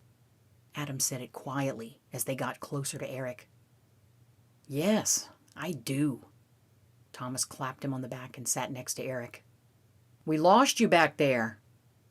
Eric smirked. You two seemed like you were on a mission, so we held back. Did you find whatever it was you were looking for? Yep. Hey, we're going to go look at some of the colleges. That was part of what you wanted to look at, right? We can go do that until it's time to meet up with the girls. Eric stood. Right, I was. Let's go. They wandered over to the other part of the vendor area and wandered through, stopping when they found a college or organizations they were interested in. They grabbed a few brochures and wrote their information down at a few other booths before it was time to go. The hour passed quicker than they'd expected. Adam shook the hand of one of the dairy farm chairmen and took the card they handed him. Thank you for your time. You're so welcome, and we hope to be hearing from you in the next year or two. The man beamed and moved on to the next group of people who came by. Thomas sent a text to Haley and Hannah to tell them to meet by the main entrance. It took longer than he'd hoped, since everyone else seemed to be leaving at the same time, but they finally saw the girls up ahead. Remember, be friendly and play it cool. Just be me, Thomas grinned. Adam rolled his eyes. Got it. Do you think we could run our things out to the bus? I'd rather not have this in my bag all night. Thomas took it from him. I'll run it back to the hotel. Find Mr. Hunter and stick with him, and I'll be back as soon as I can. Adam handed him the bag, and Thomas took the bags from the other three as well, so they wouldn't get suspicious. The hotel wasn't too far from the center, so if he ran, he could get back in time for the rodeo. Of course, if he ran, people would think he stole the 4 bags in his hands. He hefted them on his shoulders and half jogged, half walked to the hotel. He didn't know what the girls had in their bags, but he wouldn't have been surprised to find a few dozen bricks. Since he didn't have keys to their rooms, he put everything in his and grabbed a drink of water. On his way back, he sent a quick text to Mandy to see if she made it home safely. When she responded with a thumbs up, he had to laugh. Usually she talked a lot more, so either she was stuck in a meeting or was just getting on or off the plane. Once Thomas got into the arena, he grabbed himself a burger, drink, and some fries and went to find his group. Haley sat with Adam, and Hannah was with another guy from a different group. Eric was most likely with Bethany somewhere. Thomas sat next to Mr. Hunter and set his drink down. "Anything exciting happen yet?" "Nope. Where were you?" "Dropping bags off at the hotel. They bought a few things that they didn't want to break, so I offered to take them back." Thomas took a bite of his burger and then popped a fry in his mouth. "How'd your kids do?" Mr. Hunter shrugged. "A few of them placed. They lost the debate in the first round. Yours?" "They won. The whole thing." Thomas took another bite of his burger, trying not to show a smug look at Mr. Hunter. After all the garbage Mr. Hunter had thrown at him, it was nice to beat him at something. "Well done. I'm impressed." Except he didn't look impressed. Thomas sighed and continued to eat. It would be a miracle if he ever proved himself, but he didn't care. He'd worked hard to get these kids trained, and it had paid off. That's what counted. And it looked like things were going well between Adam and Haley, so that was even better. He checked his phone again, but Mandy still hadn't texted anything else. 2 more days left, and then he could go home. Harvest would be almost over, which meant he could start working on clearing his land and getting power and everything else out to his lot. That's what mattered now. Well, that and attempting to get a job at the school. If that didn't happen, maybe he could just offer work to those who wanted it, and he could help them out that way. He wanted to be the same good influence that his uncle had been on him, even if it meant going around someone like Mr. Hunter and doing it in his own way. Chapter 5. Mandy walked back and forth between the mannequins in front of her, making sure that all of the outfits looked just like she wanted them to. Her meeting with the boss was in just a few minutes, and this was the first time she'd really been the lead on a line of clothing before. She'd helped, yes, but not done one herself. "You're stressing me out just watching you." Emily grabbed her arm. "Stay still, please. I have one more tweak, and then we're done." "Fine." Mandy dropped to a chair and smiled at the view in front of her. She'd done it. Having her boss like it was a whole other story, but she wouldn't concentrate on that right now. She had a backup plan just in case it didn't work out. It was insane, crazy, bonkers, and she almost hoped she could run with it. And if she did, she already knew a couple of high school girls in Idaho who would be willing to work with her. It was probably a bad thing to hope she failed, but at that point, she didn't care. It had been 3 weeks since she'd seen Thomas, and every single day she wanted to text him to see how things were. She wanted to go out to dinner with him just so they could talk. But they were across the country from each other, and neither of them had texted since he'd checked to make sure she got home okay. But texting would hurt. It would just be a way of dragging something out that would probably never happen. Maybe. Today would make her decision for her. "Mandy, we're ready for you. Did you want to meet in here?" Dawn, Mandy's boss, asked. "Yes, please." Mandy stood up and straightened her skirt, then took a deep breath. She could do this. Dawn and a few members of the board that helped run Walker Apparel filed in and took their seats in the mismatched chairs throughout the room. Emily stood to one side, ready to jump in when Mandy needed her help. The outfits on the mannequins were only part of the presentation. Models walked out one by one so that the board could actually see them on people. They took notes as Mandy explained the make of the material, the types of dye that were used, and her vision of where they'd be sold. Dawn nodded with each one, but gave nothing away in her expression. Mandy did her best not to let it get to her, because her boss was just that way. When the presentation ended, Dawn stood and held her hand out for Mandy to shake. "Well done. We'll talk it over and get back to you by the end of the day. In the meantime, why don't you go over to the Ellis account? Their wedding line is behind and could use some help. Emily, why don't you come with me?" Mandy stood there, telling herself that things were going to be all right, but she knew it wasn't. All of her energy had gone into making this happen. She'd left Thomas to come back because her boss said she liked the idea. Mandy blinked back the tears that threatened to flow as she packed up the clothes she'd worked so hard on. They'd go back to her apartment and then on to Idaho with her. Emily came into the room when Mandy had the last skirt in her hands to fold. She gestured toward the mannequins. What just happened here?"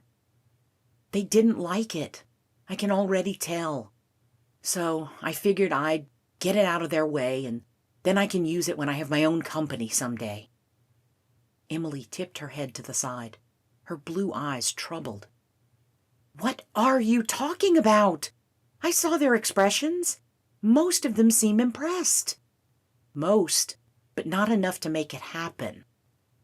Mandy took a deep breath, trying to control her emotions. This was ridiculous. "What am I doing here, Emily? What was I thinking?" Emily pulled her into a hug. "You were thinking you're one of the best designers out there who earned her chance to work here. Don't be so hard on yourself. Even if this one doesn't sell, the next one will." Mandy stepped back and shook her head. "Did you hear what she told me to do? I'm going back to just being an assistant to someone else. That doesn't tell me there's a chance for me here." "This isn't about that, is it?" Emily searched Mandy's eyes. "You changed. Before, you were all fiery and spunky and ready to defeat the world. What's changed?" Blue eyes, a smile that could melt anyone's heart, and a ranch in the middle of a sagebrush-covered plot of nothing. Mandy laughed and wiped her tears and dropped the skirt into the last box. "Remember how I always wanted my own company?" Never mind that she just said it 2 minutes before. "Remember my dreams of Paris runways?" "Yeah." Emily raised an eyebrow. "You're thinking of running off to Paris?" That just made Mandy laugh even harder. "No, that dream changed. Big time. Now I see myself in a small town in Idaho, selling my clothing to ranchers and farmers." Emily blinked. "What? Wait. I knew it. You are in love with that boy. Thomas?" "Yes. Well, maybe not in love. Not yet, anyway. I haven't been around him enough to know, but I do miss that tiny little town. I miss the wide open space. And I just want to know if we can make something work out." "Mandy? Oh, good, you're still here. We'd like to see you in the boardroom." Dawn left the room, leaving confused silence in her wake. Mandy gulped. What if they actually liked it? "Then Paris will happen before you expected it." Emily nudged Mandy toward the door. "Better not keep them waiting." Emotions warred within her. This was her dream on the line right here. 2, really. She stepped into the conference room and folded her hands in front of her so she wouldn't fidget. The board finished whispering and turned to her. "You've worked here for what, a year now?" Dawn smiled. 2, actually. We have many interns and employees come through here, hoping to have their careers take off. And no doubt you want that same thing. We liked the basic style of what you came up with, but we had a few things that we wanted to change." Mandy kept her clenched hands in her skirts so Dawn wouldn't see them. It was normal for designs to be altered slightly. She changed them a couple of times herself. She could do this. Shoot! Dawn scooted the folder over that the board had been discussing when she walked in. Mandy glanced at them before opening it. With each picture, Mandy's heart clenched just a little more, and it became harder to control her emotions. These weren't small changes. Skirts were slashed to way up past the knee. Necklines plunged enough that it made her blush. The colors had been crossed out and changed to patterns that she would never use. These were no longer her styles. We'd like to use your designs with these changes in mind. Congratulations. Dawn smiled, and it took every ounce of control Mandy had not to scream. Instead, Mandy forced her own smile as she picked up the pages and held them to her chest. No thanks. What do you mean? I mean, no thanks. You've destroyed what I came up with. Consider this my resignation effective immediately. I'll leave my new address with Emily so you can send me my last check. Dawn stood. You're making a huge mistake. This time, Mandy's smile was genuine. No, I believe I'm doing exactly what needs to be done. Next time you decide you want to use someone's designs, use them how they were meant to be, not how you want them to be. Mandy walked out of the room and stopped long enough to shred what they'd come up with. She'd have Emily delete any copies off of Dawn's computer later that night just in case. Her heart was light as she punched the button to the elevator. By the time she reached her car, she was practically bouncing. The boxes of clothing sat in her back seat, ready for the long trek across the country. It would have been easier to decide to move to Idaho with Laura 2 years ago, but it took a little longer for Mandy to realize she was living the wrong dream. It wasn't until Iowa that the realization of what Mandy had just done set in. She'd just walked away from New York City to run a small-town shop. For a guy. She was tempted to stop at every exit she came to, but then she'd see another ranch, and then another. It kept her going. Laura didn't know she was coming, and Mandy wanted to keep it that way. Emily called a few times to make sure things were okay, and to let Mandy know what was up with work.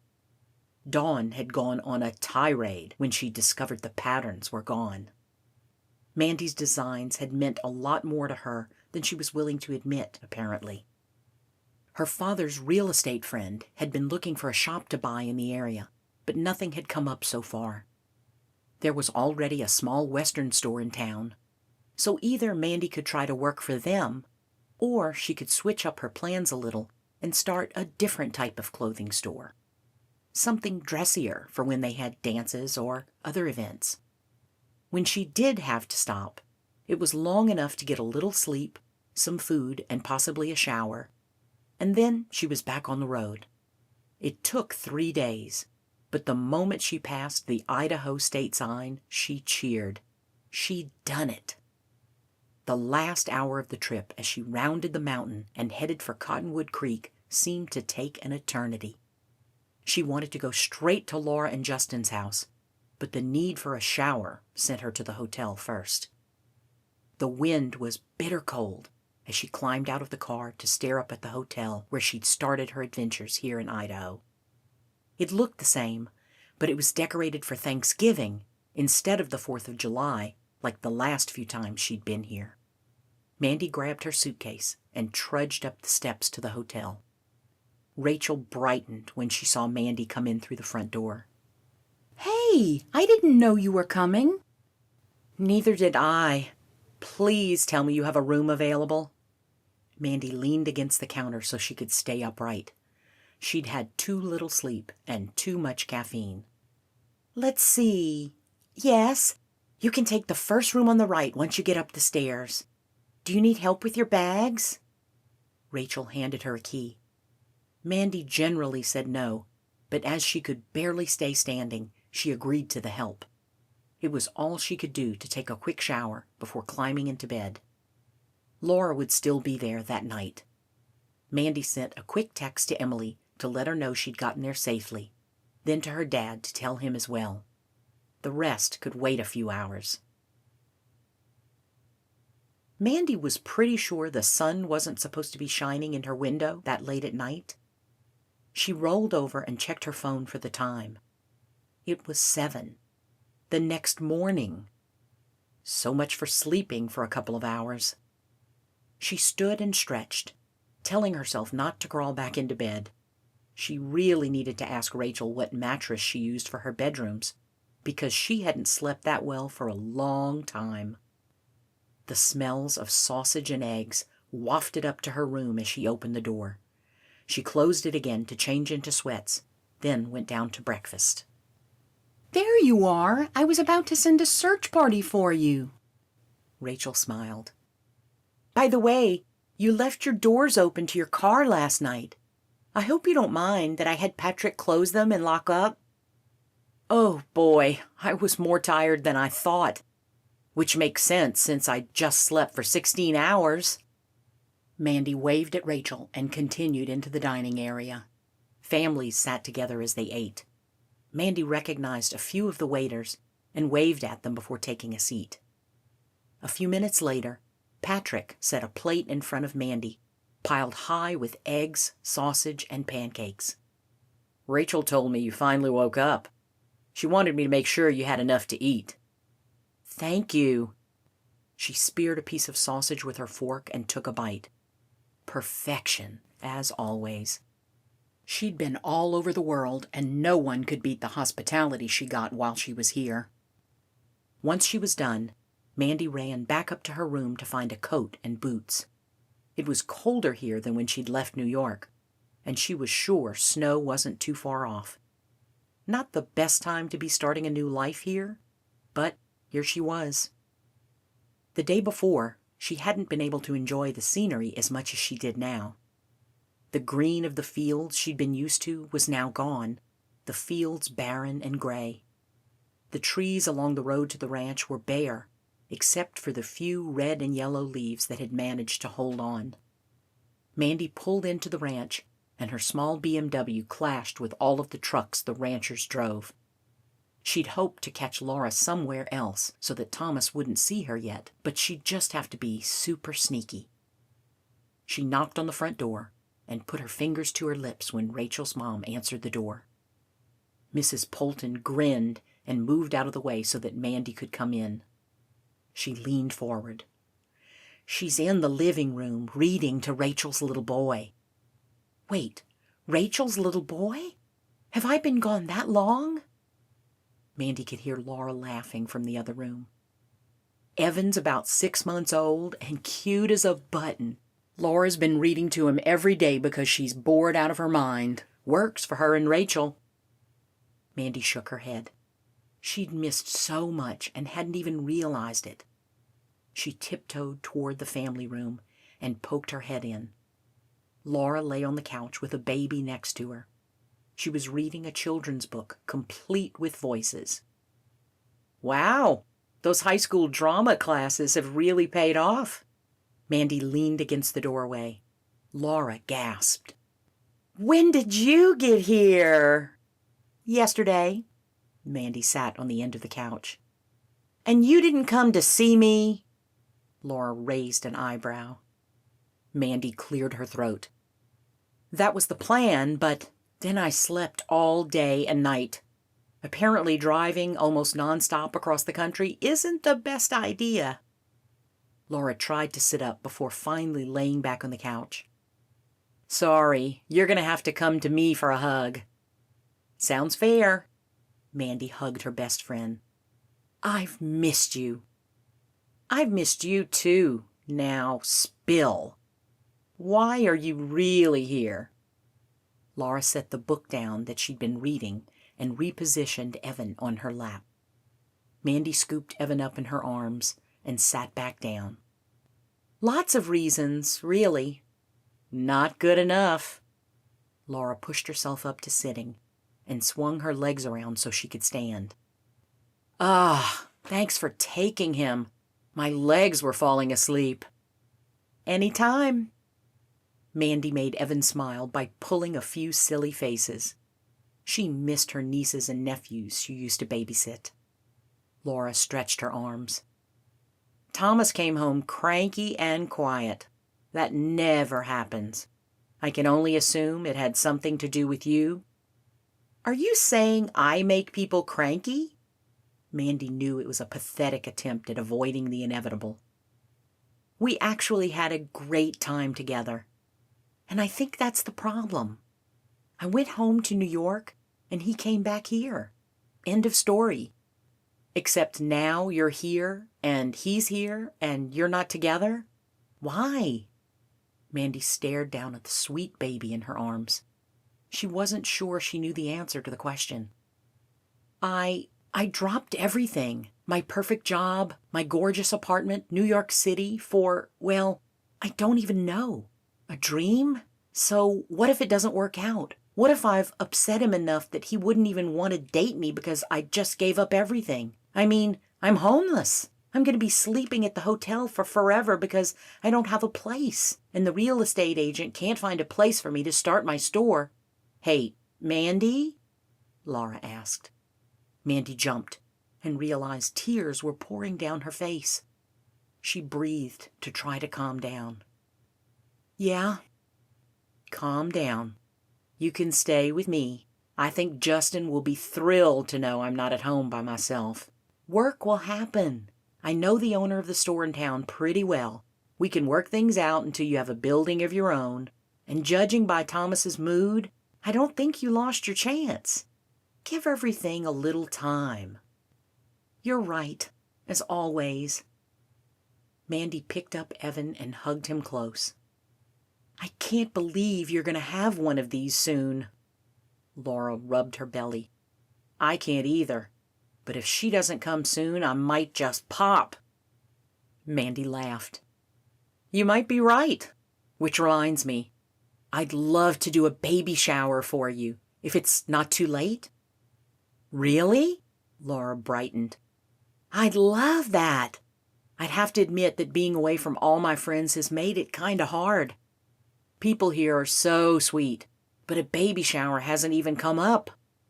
Well, we're going to change that. Mandy stood and handed Evan back to Laura. I'm going to go back to the hotel if that's okay with you. I want to see what the real estate agent has found out and then pack up my stuff. Laura nodded. I'll have Justin run by the hotel on the way home tonight so we can have you follow us back to our place. Mandy bent down and hugged her. I've missed you. Thank you for helping me calm down. That's what I'm here for. Mandy stopped at the living room door. And Laura, please don't tell Thomas I'm here. I want to tell him on my own time. Got it. Make sure you tell Rachel and her mom as well. Mandy nodded and walked back through the kitchen, stopping long enough to hug Mrs. Polton and swear her to secrecy. She ran out to her car and left the ranch, knowing lunch was going to happen soon, and she didn't want Thomas to see her. The front lobby to the hotel was busy with everyone going to lunch, so Mandy slipped past all of them and went up to her room. She pulled out her laptop to check email and found a few from her parents wondering why she had flaked and taken off. A rather insulting email from Dawn and another email from her realtor. Mandy opened that one eagerly. We've had no luck finding a building, but I may have secured a location you could build on. I know it's not ideal, but it means you could have the layout exactly how you want it. And the price is a steal. Let me know what you want to do. I've attached the ad for it so you can go check it out. Dan. What was it with building things around here? But Mandy was seriously tempted. She knew what she wanted and how she wanted it, and this made that possible. Lunch would have to wait. Mandy grabbed her purse and keys and shut the door on her way out. Rachel stood talking to someone at the front desk, so Mandy waited her turn in line. When it was finally her turn, Mandy approached the desk. Hey, Rachel, I'm going to be checking out later today. Laura is letting me stay at her place until I find something more permanent. That's great! Rachel beamed. Thanks. Listen, I'm going to go check out a place that might be available for a store in town. Is it okay if I leave my bags? I can grab them when I come back to meet Laura. If not, I'll just take them. We can keep them in storage if we end up needing the room. I'll text if that happens. And good luck. Mandy grinned. Thanks. Oh, and please don't mention I'm here to anyone. I'm not quite ready for that yet. I won't say a word. Rachel waved the next person forward, and Mandy pulled out her phone to call her realtor as she left the hotel. Hey, I got your email. I'm headed there to check it out right now. Mandy climbed in her car and started the engine. Hopefully, she could keep everything in her car at Laura's, so she didn't have to keep trying to peek around all of the boxes in the back seat. I know you wanted a building and not land, but I think you'll like the location. Mandy pulled onto the main road toward town. We'll see. Any luck on a house yet? Dan sighed. You're asking me to look into a black hole, Mandy. There's nothing, unless you want a trailer for about $20,000. Wait, 20? How is that even possible? I can't even buy a room for that much in New York. Heck, I couldn't even buy a closet for that much. You're right, you couldn't. But I have to warn you that a trailer isn't a step up from either of those. We'll keep looking. I do hope you found a place for now. Yep, I'm staying with friends, so I'm good for a bit. Although I don't want to stay too long. They're expecting a baby any day now, and I don't want to be in their way. Of course, having an extra pair of hands to help with the new baby would probably be helpful, but Mandy didn't want to overstay her welcome. There was silence for a moment. It does look like there might be a place for rent, but you'll want to check it out. The pictures don't give me much information. Send it over. Might as well check them both out. Mandy turned onto the main road and was flooded with memories. Swimming, parades, concerts, all sorts of things. I gotta go. I just made it into town, so I'll let you know what I think of the plot you found. Sounds good. And Mandy, call your parents. They're pretty worried about your sanity right now. Mandy laughed. Got it. The land he'd found was in the center of Main Street in an empty lot. It was covered in weeds, but it was central to everything. Mandy tried to picture her store here and how it would look next to the businesses and houses in the area. This would work. She'd be crazy if she didn't at least try for it, right? The house, on the other hand, left something to be desired. The windows sagged, the roof needed to be replaced, and the weeds were overgrown. She could do something about the weeds, but the windows and roof were a whole different story. Since she was already in town, she pulled up the browser on her phone and did her own search of houses. A few looked promising, so she drove past them. The last one made her stop. It was small and perfect. They were looking to sell, but maybe if she offered enough per month, they'd let her rent for a bit. She climbed out of her car and walked up the steps, her stomach in knots. She'd just gotten here yesterday, and now she's going to make an offer on a house?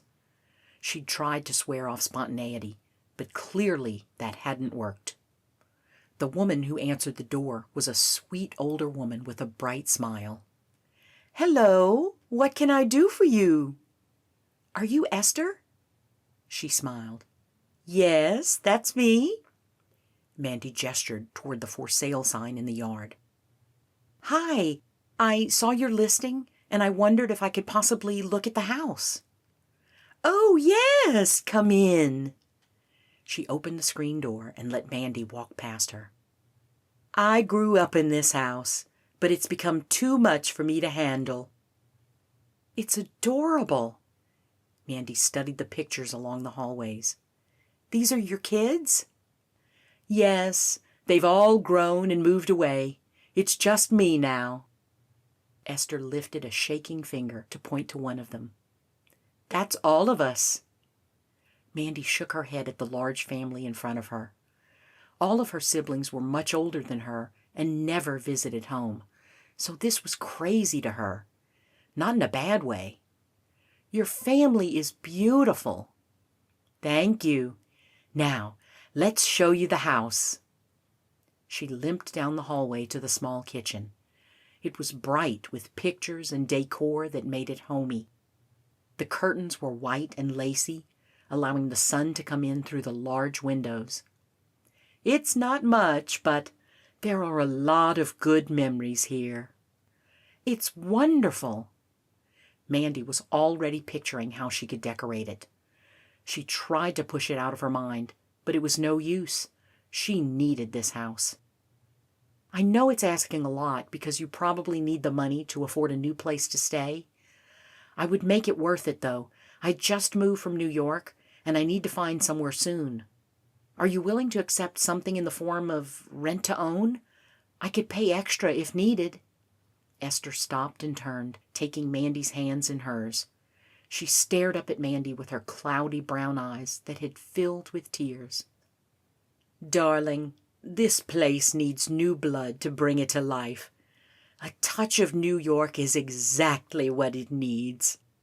I knew from the moment I saw you walk up these steps that this house belonged to you." Mandy wiped a tear of her own. "So, you'll do it?" "It will take a bit to get things packed. It's just me, you know. But yes, I will do that. I can have my attorney draw up the papers today." "Thank you." Mandy wrapped her in a hug. "And don't you worry about the packing. If you're willing to let me, I can help with that." Esther reached up and patted her cheek. "As I said before, you belong here. I think we'll be good friends." Mandy called Dan back and let him know she found something, then sent him the listing. When she got off, she could hear Esther talking in the other room. The woman's laughter filled the house. While she talked, Mandy decided to check out the upstairs.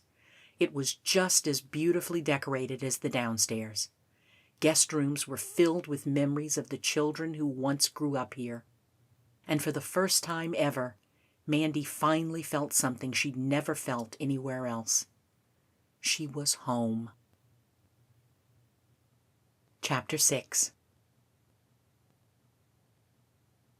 Thomas threw the last of the hay into the barn and wiped his brow. His work was done for the day, which meant he could go to his lot and start there. Adam was supposed to be meeting him in about an hour, and he had to make sure the road was finished. Small snowflakes drifted from the clouds, and Thomas hoped that they would wait just a little longer. Thanksgiving was next week, and he wanted to have the land cleared for his house if possible before then. That way Justin and the others could help over the break, unless Laura had her baby. The thought of the baby made Thomas stop. Mandy had said she was going to plan a baby shower for Laura, but as far as he knew, she was still in New York making millions on her newest line of clothes. He shook his head and pushed thoughts of Mandy away. They only frustrated him. Thomas set the pitchfork back in the barn and went in for lunch. He was grateful for the hot bowl of soup served in a bread bowl. His hands were frozen and he was starving. Justin and Patrick laughed about something over in the corner, so Thomas took a seat at the other end. He knew if they got talking, he'd never get out of there. The words "baby shower" caught Thomas's attention. He looked up from his soup long enough to figure out who was talking, but the conversations all blended into one. It must have been something else he'd heard. Ranch hands were still getting their food when Thomas put his bowl on the tray. He was out the door when he heard his name called. "Thomas, hey!" Justin stood in the porch when Thomas turned around. "You coming to our house for dinner tonight?" "I'm going to be working out on my land." Justin frowned and jogged over to him. "A wise man once told me that we need to have some fun instead of working all the time." "Who said that? The guy in The Shining?" Yes, he did, but I meant you." "Stop shutting everyone out. It's getting old. Dinner's at 7. Don't be late." Thomas saluted. "Yes, sir." Dinner with Justin and Laura sounded better than hanging out in the bunk or pulling weeds. And besides, Justin was right. Thomas had done nothing but work since he got back from the FFA trip. He set a reminder in his phone and climbed into his truck. Crews had been working on his road all week, and he couldn't wait to see how it looked. They wouldn't pave it because it wouldn't be used by enough people to make it worth the cost, but that was fine with Thomas. He could get to work that much faster. His GPS let him know he was getting close, but by that time, he knew exactly where the land was. The road stopped just past the entrance. It was still unpaved, but at least he wouldn't destroy the shocks in his truck to get here. He pulled in and went to find the foreman in charge of electricity. The man stood talking to several others and turned when Thomas approached. "Just the man we were hoping to find. We were just about to start work and hit a snag. One of the trucks broke down, and we can't get a new part until the day after tomorrow." "Can you do anything else until then?" Delays were just part of life out here, but he was antsy to get started. The man nodded. "We'll do what we can. It'll just take a little longer." "All right. I'm going to be clearing out the land while you do that, and I'll try not to get in your way. If Adam shows up, have him come out to the tractor." "You got it." The man turned back to the others, and Thomas continued on to where the tractor sat. The Poltons were nice enough to let Thomas borrow whatever equipment he needed to get the land cleared, and it had been a lifesaver. Most of the land where he wanted his house was ready to go. He just needed to clear the area for the barn. Getting the house finished before spring was most likely not going to happen, especially with the snow already coming and the delays with the road and electricity, but at least he could have it ready to go. He'd gone around the property a few times before he saw Adam flagging him down. He finished the round he was on and stopped so that Adam could take his place. "Just finished the circle I started, and then we'll go through with the rake to clean up the mess." Thomas climbed out of the tractor. Adam nodded and climbed up. He paused on the top step and turned. "I gave Haley the music box when I asked her to homecoming." "And?" Thomas knew the answer before Adam responded by the way he grinned. "She liked it?" "She loved it. Thank you." He climbed in and started the tractor. Thomas chuckled and jogged to the tractor that pulled the rake. As soon as Adam was done, he could start and get this finished. He only had an hour before he needed to get cleaned up for dinner. The snow picked up a little, but hadn't started covering the ground quite yet. He'd have to make sure that Adam could get home before it got worse. The clouds lay across the mountains behind his land, and he couldn't think of anything more beautiful. Well, except having his house sitting right in front of it. What a view to wake up to every morning. As Adam finished the last round, Thomas started his tractor and pulled up behind him. Adam stopped and jumped off his tractor. He kept his head down against the snow as he walked back to Thomas. "I need to get home." "I was about to tell you the same thing. I won't be much longer." Thomas waved to Adam and started raking up the tumbleweeds they'd just pulled out. He'd planned to burn them, but that would have to wait until the snow stopped. By the time he was done, Thomas had to rush back to the ranch and shower so he could get to dinner on time. He debated wearing a sweatshirt, but decided to dress up. Laura loved to go all out with her dinners, and he couldn't imagine that tonight would be any different. The snow had mostly stopped by that time, but he was still careful traveling the roads into town. He pulled up to the house a couple of minutes past 7. Not bad. Other cars lined the street, most of which he recognized, but there were a few that were strange to him. That was saying something. Thomas knew most of the makes and models of the cars in town. His friends always teased him about it. A red BMW caught his attention as he walked toward the steps. That one was definitely from out of town. No one drove something that nice around here. He knocked twice, and the door opened to a beaming Laura.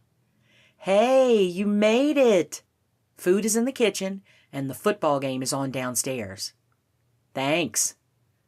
Thomas stared at the pink and blue balloons scattered across the house. Strange. He continued down the hall that opened up into the living room, where several women sat laughing and handing gift bags with pink tissue in them toward the front of the room. Apparently, the baby shower was happening after all. Thomas wished he would have known so he could bring something, even though he would have felt rather out of place among all the women in the room. There was one person he didn't see that made the room seem empty. After all this time, he'd hoped that at least he could see Mandy for a moment. He trudged to the kitchen, the thought of the party weighing him down. He'd have to find a good reason to leave as soon as possible. Staying here just hurt. The kitchen counter was covered with crock-pots and trays of food that ranged from vegetables and dip to ribs and burgers. Okay, so maybe he could stay for a little longer. He packed his plate full of food and turned to grab a drink from the fridge, only to run into someone. His food miraculously stayed on his plate, but the other person wasn't so lucky. Thomas set his food down and dropped to the floor to help clean up the chips and dip that had scattered all over. He scooped up chips and dropped them on the tray, his hand colliding with another one. Thomas froze. He knew that hand. His heart pounded as he lifted his gaze to meet Mandy's eyes.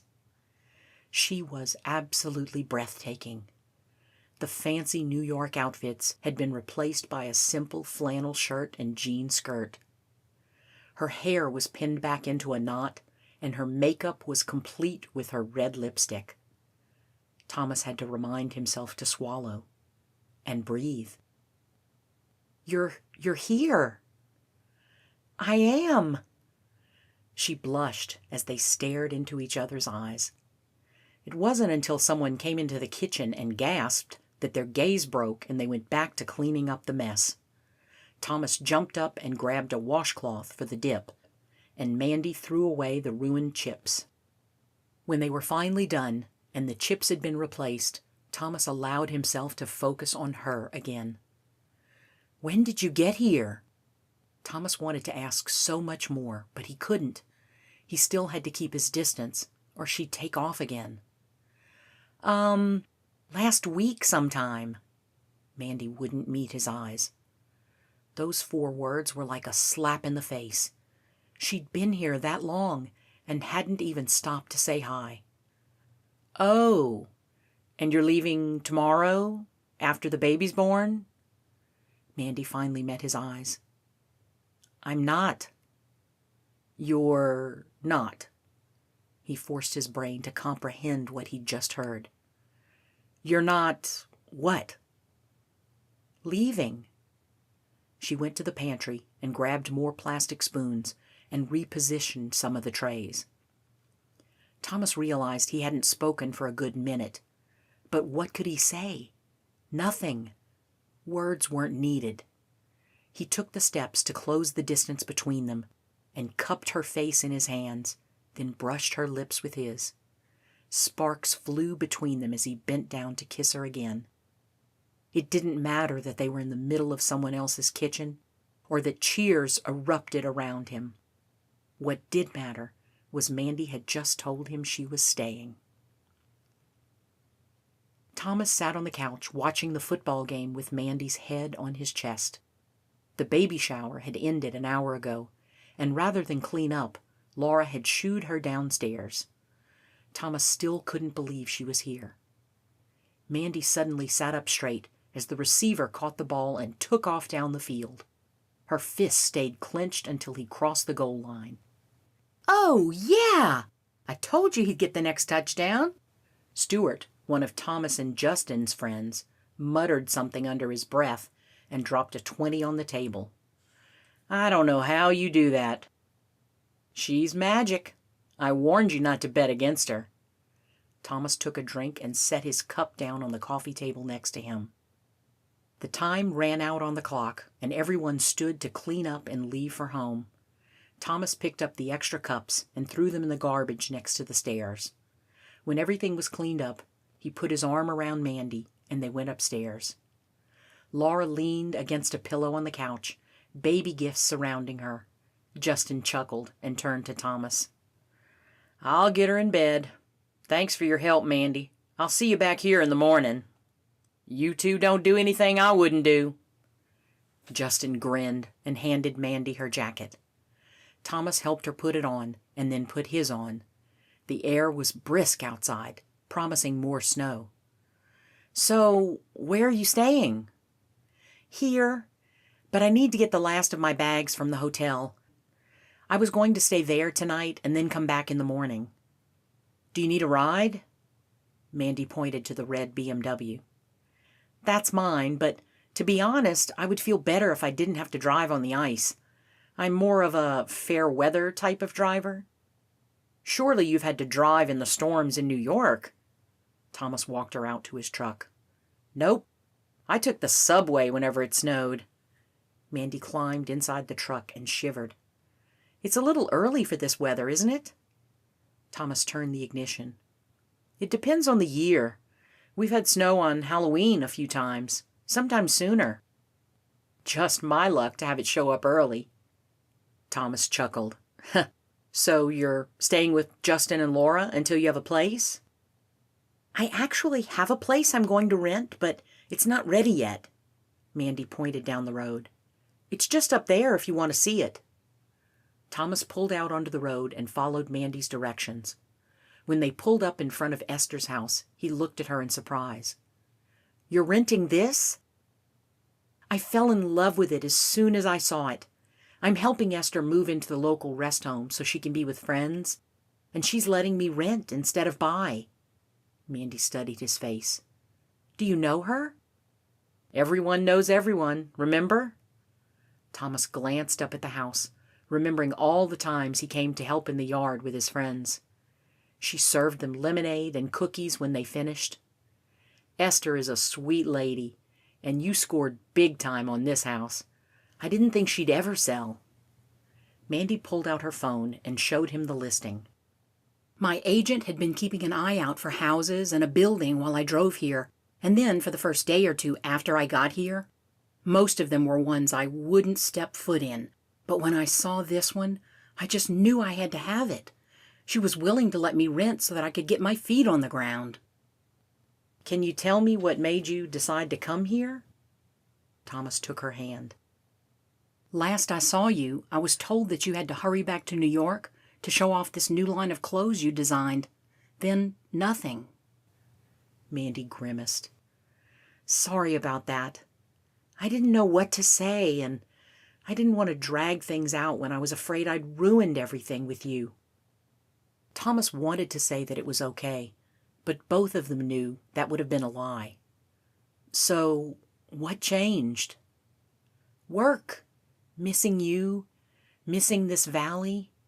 When I was sewing all of the clothes, instead of picturing Paris and New York runways, I started picturing Haley and Hannah helping me. By the time I had to present the line to my boss, I almost wanted her to say no. She let out an exasperated sigh. But what happened was actually worse. They said they wanted my line, but then they changed everything about it. And not just tweaks like I would have expected. They pretty much took them apart and did whatever they wanted with it. Wow, that really stinks. Does that happen often? Mandy shrugged.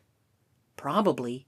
I mean, smaller tweaks do, but by the time they were done messing with it, they weren't even my designs anymore. So I resigned on the spot, shredded their work, and had my friend go into my boss's computer and destroy the other copies. And then I left. My stuff from my apartment has been packed up, and it's on its way here. It should arrive around the time Esther's fully moved out.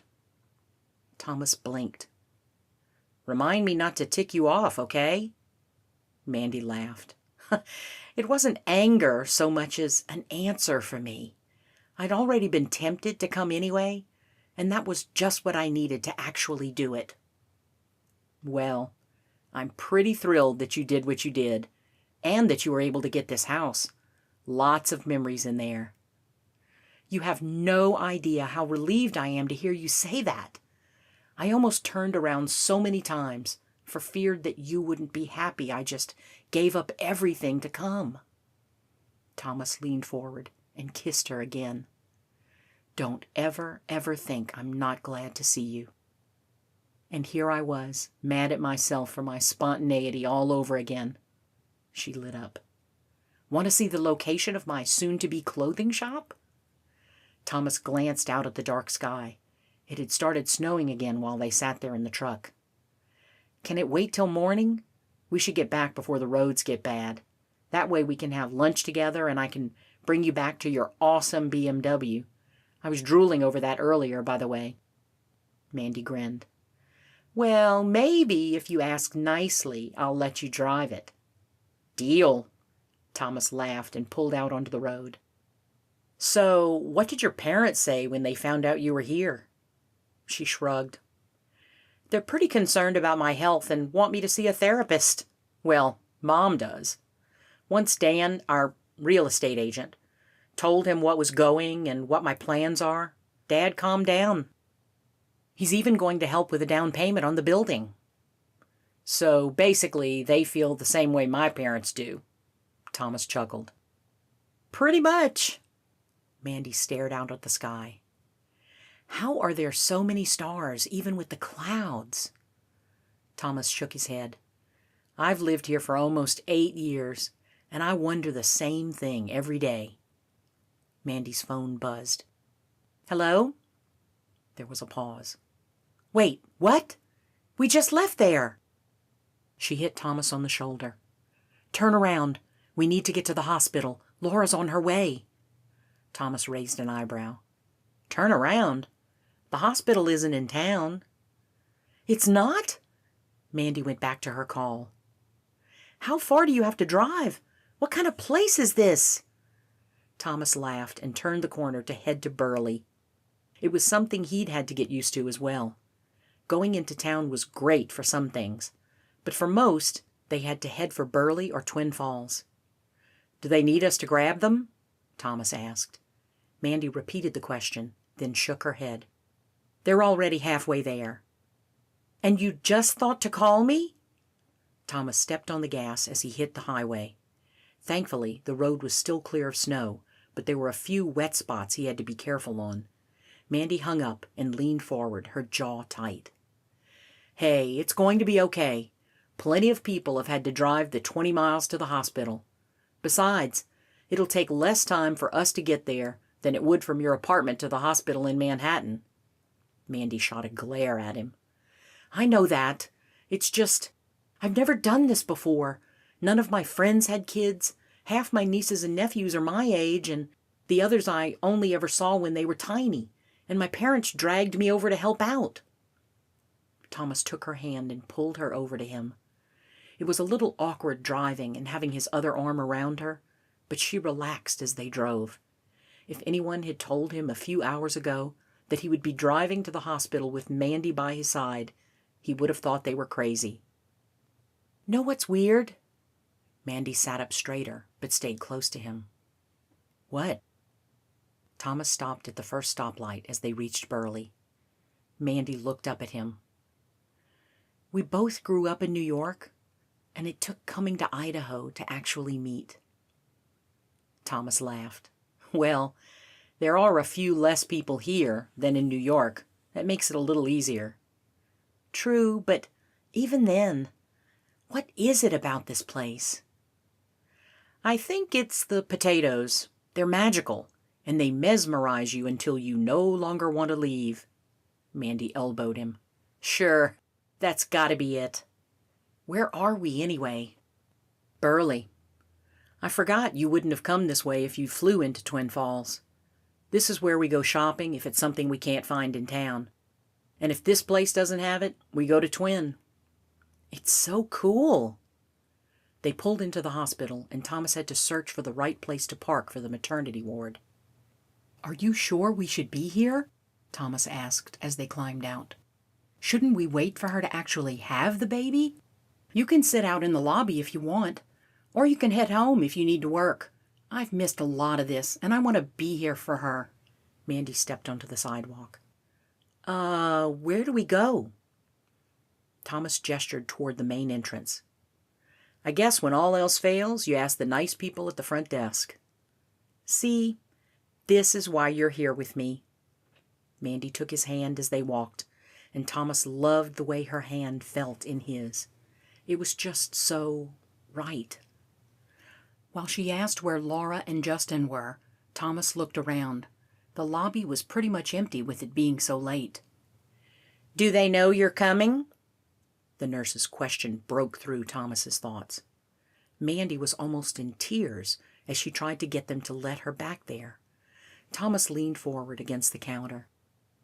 "Hey, Cindy, this is Laura's sister. She hasn't seen her for months. Could you just let her in, please? It's going to be one of those sweet reunions and all that." The receptionist melted. "Of course! Just make sure you get it on camera. You don't want to miss things like that." Thomas held up his phone. "Got it covered." They were around the corner and through the maternity ward doors before Mandy turned to him. "How'd you know that would work?" "I know her from the ranch. She buys jams and pies from Rachel's mom and brings her kids out to ride horses all the time. I just happen to know she's a sucker for those videos." Thomas found the right room number and knocked. Laura was in bed, hooked up to all kinds of monitors, and Justin stood in the corner talking to someone on the phone. From what Thomas could tell, the call wasn't going well. "Yes, I know you wanted her near you for the birth. Yes, I know it's too late for you to get here now, but maybe you should. Yes, I know."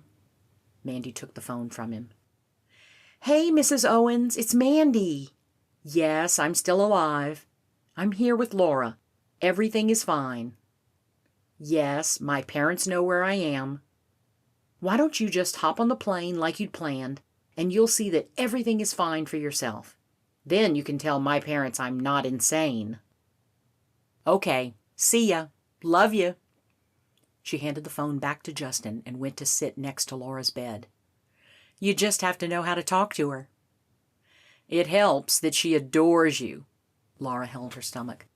"She's on her way?" "Yep." Mandy pulled off her coat, then looked up at Justin. "I guess you're probably going to want to sit here, huh?" Justin laughed. "Yes, that would be good. I'm going to go flag down a nurse and get Laura some ice chips, though, so you could stay there until I get back." Thomas followed Justin out of the room and stopped abruptly when Justin turned to face him. "Yeah?" "I'm thrilled to death for the two of you. It's about time that happened. But I have to warn you that Mandy's parents and Laura's parents are planning all kinds of ways to get her back there. Something about a crazy cult, and she doesn't know what she's doing." Justin ran his fingers through his hair. "We'd finally gotten past all this with Laura and her parents, and now it's starting up again. I'm sorry, man. I didn't realize it's been so rough." Justin sighed. "For the most part, it's been fine, but I tend to avoid phone calls with her parents for a reason.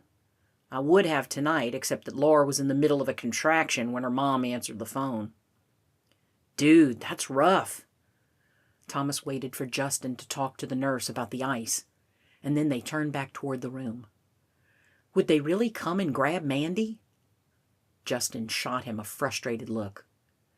"If they're anything like Laura's parents, I wouldn't be too surprised." That sounded ominous. "Thanks for the heads up. I'll warn Mandy as well." "I wouldn't. Not yet, at least. Let things play out, but make sure she's really willing to give everything up before she makes her home here. She already has a house, and there's a building being built for her shop." Justin raised his eyebrows. "Seriously? How is that even possible?" "She's Mandy." Thomas laughed as they walked back into Laura's room. Mandy looked up at Thomas. "What's Mandy?" He leaned down and kissed. "You are." "I think Justin wants his seat back." Laura squeezed Mandy's hand. "Thank you for coming." "Of course. Do you want me in here or out in the hall? Because I think I'm going to be a better help out in the hall." Laura laughed and then grimaced in pain. Out in the hall is fine. I'll send Justin in to get you if that changes. Mandy had her hand on the door before Laura finished her sentence. Sounds good. I'm going to go grab something from the cafeteria. Want anything, Justin? I'm good. Mandy and Thomas moved out of the way for the nurse to enter the room, and then they went out into the hallway. She paced the floor of the waiting room until Thomas pulled her into his arms. She buried her face in his chest and sobbed. Thomas held her, stroking her hair and whispering that everything was going to be okay. Even though he had no idea why she was bawling. It didn't matter, though. Whatever she was having a hard time with, he was going to be there for her. She traveled across the country for him, and he was going to make sure she knew it was the right choice. He wouldn't lose her again.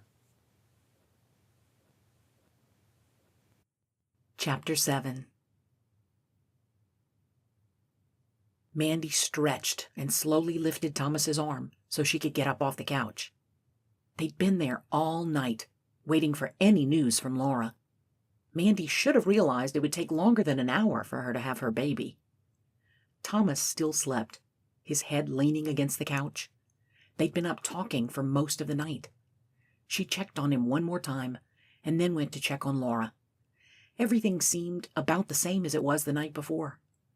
Laura looked over at Mandy and smiled, her eyes tired. Hey, you're still here. Yeah, I'm going to run and get some coffee for Thomas and me. How are you feeling? Tired. In pain. The doctor thinks it will be any time now. Laura grimaced while she had another contraction. Of course, he said that 3 hours ago. Mandy slid past Justin to the other side of the bed and readjusted Laura's blankets. Want another pillow? No, I just want to sleep and to be done with this whole thing. Laura cringed again, squeezing Justin's hand. Justin jerked awake. Are you okay? No, dear, I'm not. Laura opened one eye and focused on Mandy. I think the doctor might actually be right this time. Can you send in a nurse? Mandy nodded and ran out of the room. She looked around for a nurse and found one at the nurse's station. Hey, I think my friend is ready to have her baby now. The nurse typed a few things into her computer and stood. Looks like you're right. I'll page the doctor. Mandy stood, wringing her hands, trying to figure out what she was supposed to do next. Her friend was in there in pain, and the thought of being in there was terrifying. Can I do anything that's not in there? You just stay in the waiting room. I'll come and get you when the baby is born. The nurse patted her on the arm as she walked past. Honey, you're not the first person who has felt this way when their family is in there in labor. It's okay. Mandy smiled at her, but didn't feel any better. She went back to the waiting room to check on Thomas and found him awake and talking on the phone. She leaned against the doorway, waiting for him to finish his call. He finally stood and shoved his phone in his pocket. Oh, hey, I was about to come and find you. Any news? The nurse said it's time for her to have the baby. I'm going to go find some coffee or something to eat. Want to come? Thomas ran his fingers through his hair. Sounds good. I let the Poltons know where we are. I'll have to head over there in the next few hours to help out, though. I can't imagine we'll stay long after the baby is born anyway. Laura is pretty exhausted. Mandy's hand twitched to check her hair as well. She hadn't since she woke up, and it was probably flying everywhere. But she didn't want to right after Thomas fixed his. They found the cafeteria and ordered breakfast, along with an extra one for Justin. The sausage and muffin sandwich wasn't Mandy's favorite, but it filled her up. I guess we won't be going to look at my business today. She crumpled up her napkin and set it on the tray. No, I think they kind of changed all our plans for the day. It's probably better that way for me anyway. The crews who were supposed to be doing the electrical and water hit another snag and won't be able to get out there today. Thomas poked at the eggs on his plate. So much for getting everything done before Thanksgiving. Mandy froze. Thanksgiving? I completely forgot that's next week. I've been too busy getting everything set up here. My mom is going to be ticked that I'm not there for that. Thomas set down his fork and pushed away his plate. Do you think you need to go back? She shook her head. The thought of going back right now just made her panic. She didn't want anything changing her mind about coming here. I'm staying here. I have too much to do and I can't leave. Maybe if things have calmed down for Christmas, I can think about it. Well, you're welcome to have Thanksgiving with us.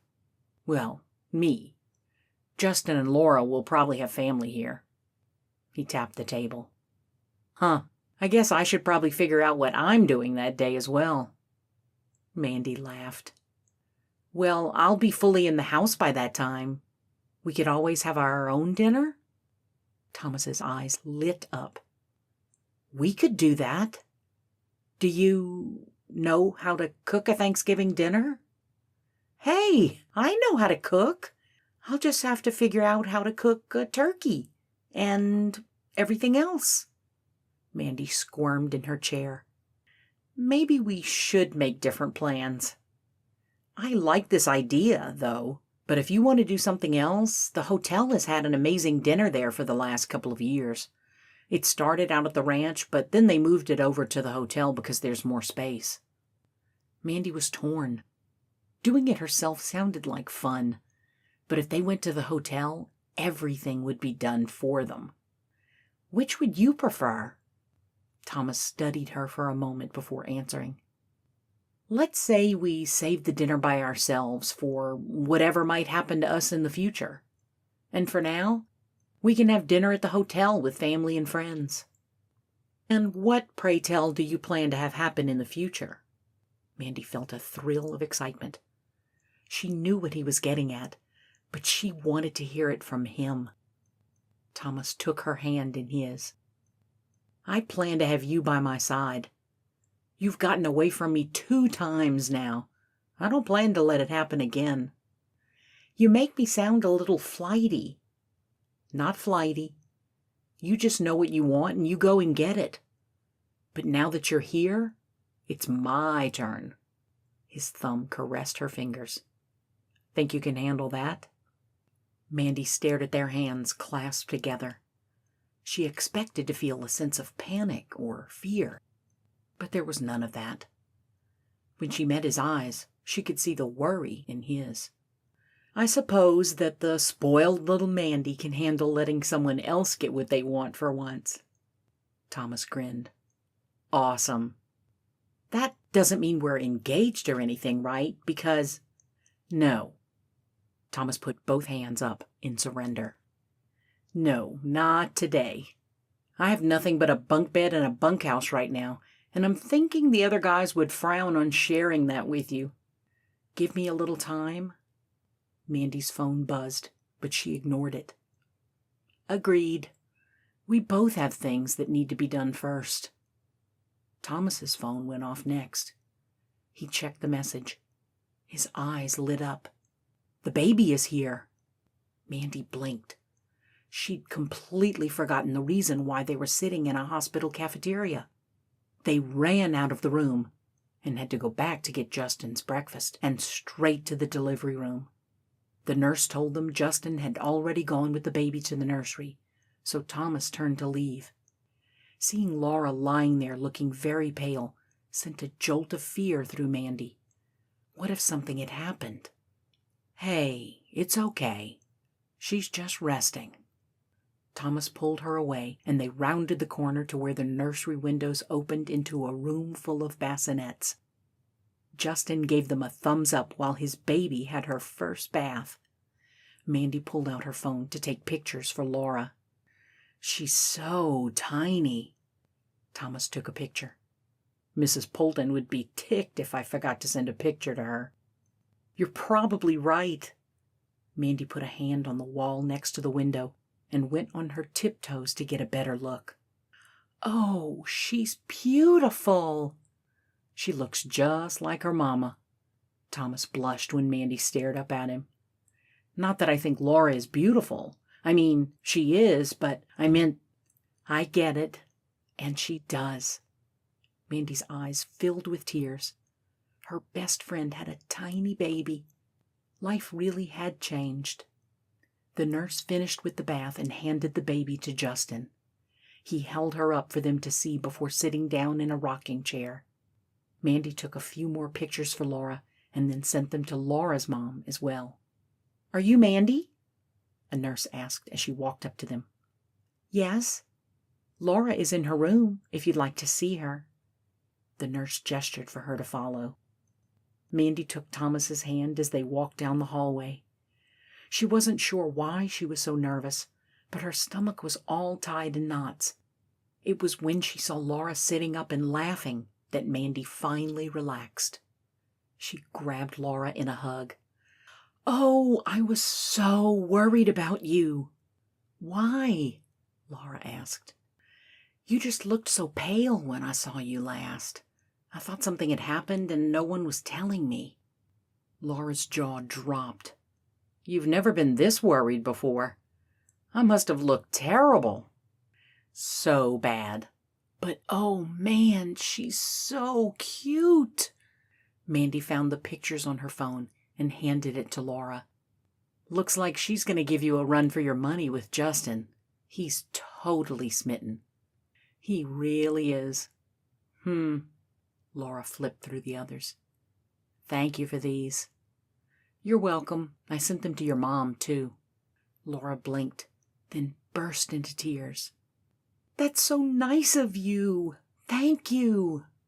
Laura? Are you okay?" Mandy frowned. Laura never cried like this. "I don't know. I just can't seem to stop."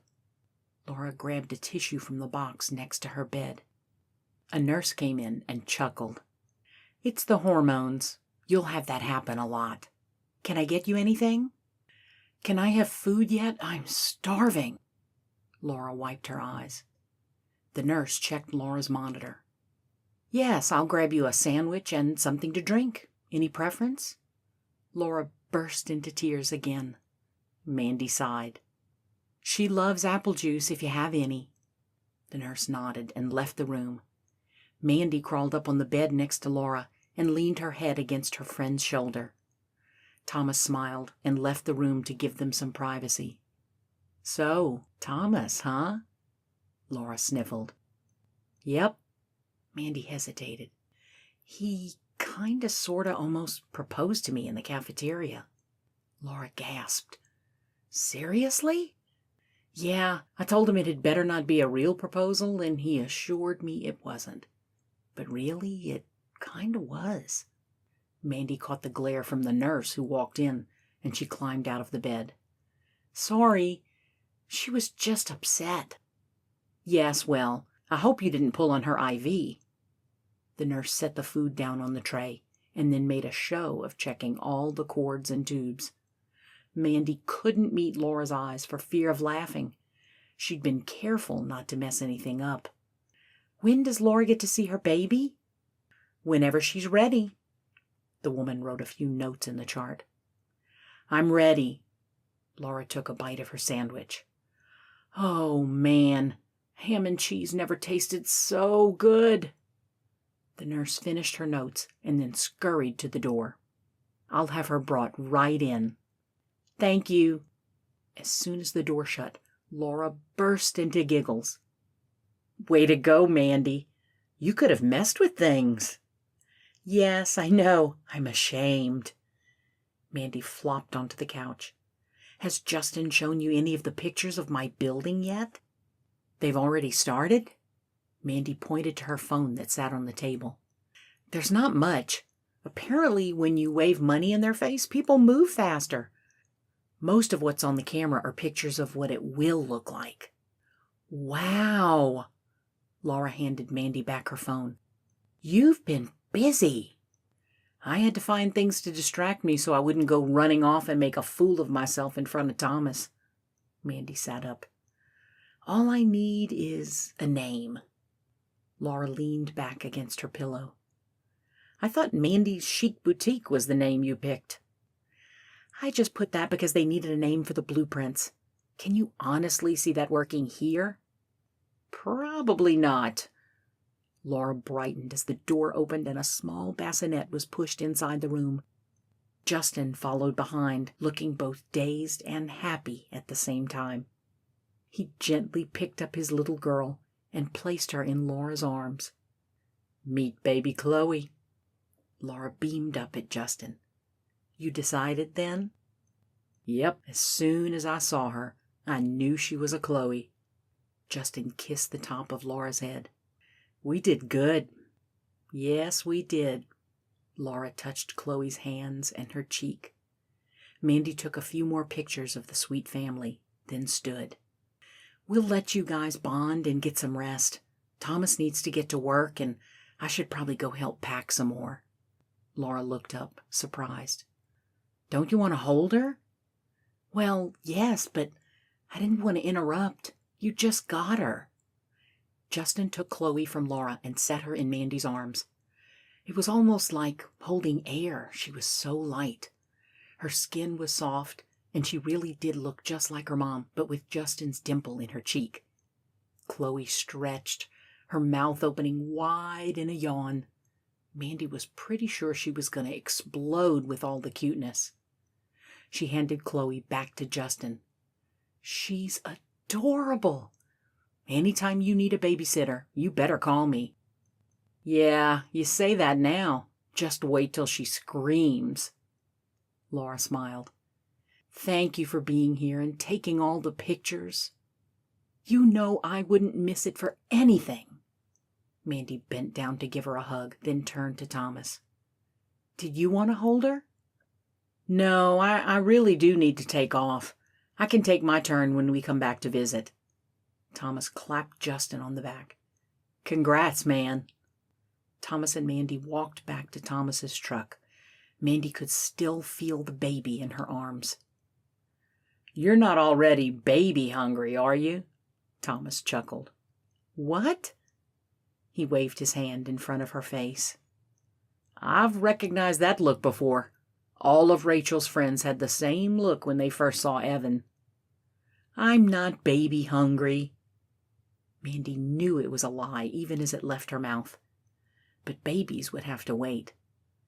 Okay, I am, but not really. I've heard that before, too. Thomas opened the door for her and then went around to his side. So, do you want to run to the hotel to get your things, or back to get your car so you have it? Mandy checked the time. You need to get back to work. Why don't you just drop me off at Laura's and I can drive out there? Otherwise, I'll be stranded at the hotel, unless you wait for me to get done with work, and then I can take you into town. Thomas left the parking lot. As tempting as that is, we both have work that needs to be done. Why don't you meet me at Esther's when you're done, and then I can take you to where my store will be? Mandy worried that Esther would try to pack things herself, and that wouldn't be a good thing. Thomas set his hand on hers, sending tingles up her arm. It never got old. Sounds good. I'll get my chores done pretty fast. There's not as much to do around the farm after harvest. Then I'll check on my lot before I come and find you. Perfect. Mandy wondered what would happen when he had work and she had her store. It was going to be hard to ever see each other. But the good thing was that they were in the same town instead of across the country from each other. A light dusting of snow lay on Mandy's BMW when they got to the house to pick it up. Thankfully, the roads were clear, or she would have gladly gone with Thomas instead. He left to go back to the ranch, and Mandy turned her car around to head over to the store site. She wanted to check to make sure things were still getting done, and she didn't know if she'd get back there before it got dark later that day. The lot was empty when she arrived, but it had been cleared and the foundation had been poured. It seemed so small, but she'd been very careful to use every inch of space wisely when she planned it. Some of the ideas had come from Walker Apparel. She loved the area where they could practice their runway skills, even if that would never happen here. not to the extent she'd have in New York, but she hoped to have a few shows before the main dances where parents could come and see the styles available for the prom or homecoming. A few ladies walked by, and one tisked, "I heard it was going to be another clothing store. Like we need one here. We have one already." "Oh, yes, but this one will be run by a New York supermodel. Like she'll know how to run something in a town like this." The words were like daggers, but Mandy just laughed them off. A supermodel? Someone had really twisted that story. What she didn't get was that no one should really know what was going into the space. Laura and Thomas knew, but that was about it. Mandy pushed the worry away. They would see when she opened that this wasn't here to compete with the other store. She'd served the best she could for the community, but she also hoped to ship a lot of her clothes out to the rest of the country as well. That way, it wouldn't matter if things didn't go as well here. Mandy climbed into her car and drove west toward the hotel. She passed by the high school, and Mandy was a little tempted to stop and talk to her new friends there. That could wait. She hated to have Rachel hold on to the rest of her bags for any longer than she had to. While she'd hoped there would be space at Laura's for it, their small home was already filled to the brim. It didn't matter, though. She almost had Esther's stuff packed up, and they planned to have her moved that weekend. The hotel was full with the Thanksgiving crowd, and it took a bit to finally find Rachel. She was busy talking to one of the chefs, but turned as soon as she saw Mandy. "Hey, I heard Laura had her baby." Mandy laughed. "News really does travel fast here, doesn't it?" "Well, Thomas had to call in to say they wouldn't be there, so my mom was pretty excited." "Figures. It's not just that, though. Do you know who would have said something about my clothing store?" She said the last few words in a whisper, and the hurt she'd been hiding rose to the surface. Rachel shook her head. "No, why?" "It's nothing, really. There were just a couple of women who said some not-so-nice things as they passed by the lot this morning." Mandy sighed. "I knew it was going to be difficult fitting in, but I didn't think it would start before I was even settled." Rachel put a hand on Mandy's shoulder. "There will always be people who don't know when to say nice things. I think it's great what you're planning to do. It provides another place for the teens in town to work." "Thanks." Mandy forced a smile. "You're right. Want to see pictures?" "Sure." Rachel took Mandy's phone from her and flipped through them. "These are amazing. Did you come up with the plan yourself?" Mandy blushed. "Yeah, I'm not exactly an architect, so I had to have help with some of it, but it's my basic idea." Rachel spread her arms out to indicate the hotel. "That's what I did with this hotel. It was a rundown mansion that hadn't been used in years. I planned out all the rooms and everything. When Patrick came along, we tweaked it together to make it work for business meetings as well." "Wow! I had no idea. I mean, I knew it was an old mansion, but I didn't know you were the one who designed it." "Yep." Rachel handed back her phone. "I'd better get back to work. Your bags are downstairs. I'll have Patrick grab them." "Thanks." Mandy remembered her conversation with Thomas. "Oh, hey, could we do Thanksgiving dinner here? It would just be Thomas and me." Rachel pulled out a notebook and wrote down their names. "Got it. You two don't want to just do it at your new house?" Mandy blushed at the thought of her almost proposal from Thomas. "No, we decided here would be good. I don't know if all my stuff will be here by then, and I'll still be unpacking. It'll just be easier." "That's a good point. I'll see you on Thanksgiving then?" Rachel motioned for Patrick to come over. "Hey, will you grab her bags? They're in the storage room." "Got it." Patrick opened the storage room door and disappeared down the stairs. A minute later, he was back up holding 2 large bags. "Is this all?" "Yep, I got the rest. Thank you." Mandy put a bag on each shoulder and took them out to the car. She couldn't wait to have everything unpacked so she could figure out where everything was. She'd been in such a hurry to get out of New York that she just shoved things into bags and went. The sun was out as she drove back into town, but the air was still cool. The first thing she would need to find when she unpacked was her warm winter coat. She'd need it sooner than she thought she would. A moving van sat outside the house when Mandy arrived. It was too soon for it to be her stuff, and the license plates were local. She left her bags in the car and went to find out what was going on. 3 men stood in the doorway talking to Esther. They turned when Mandy walked inside, and one of them came forward to shake her hand. "You must be Mandy?" His handshake was firm, and while he smiled, his eyes bored into hers. "Yes, and you are?" Esther came forward and swatted at the man. "Oh, don't mind him. This is my oldest son, Peter.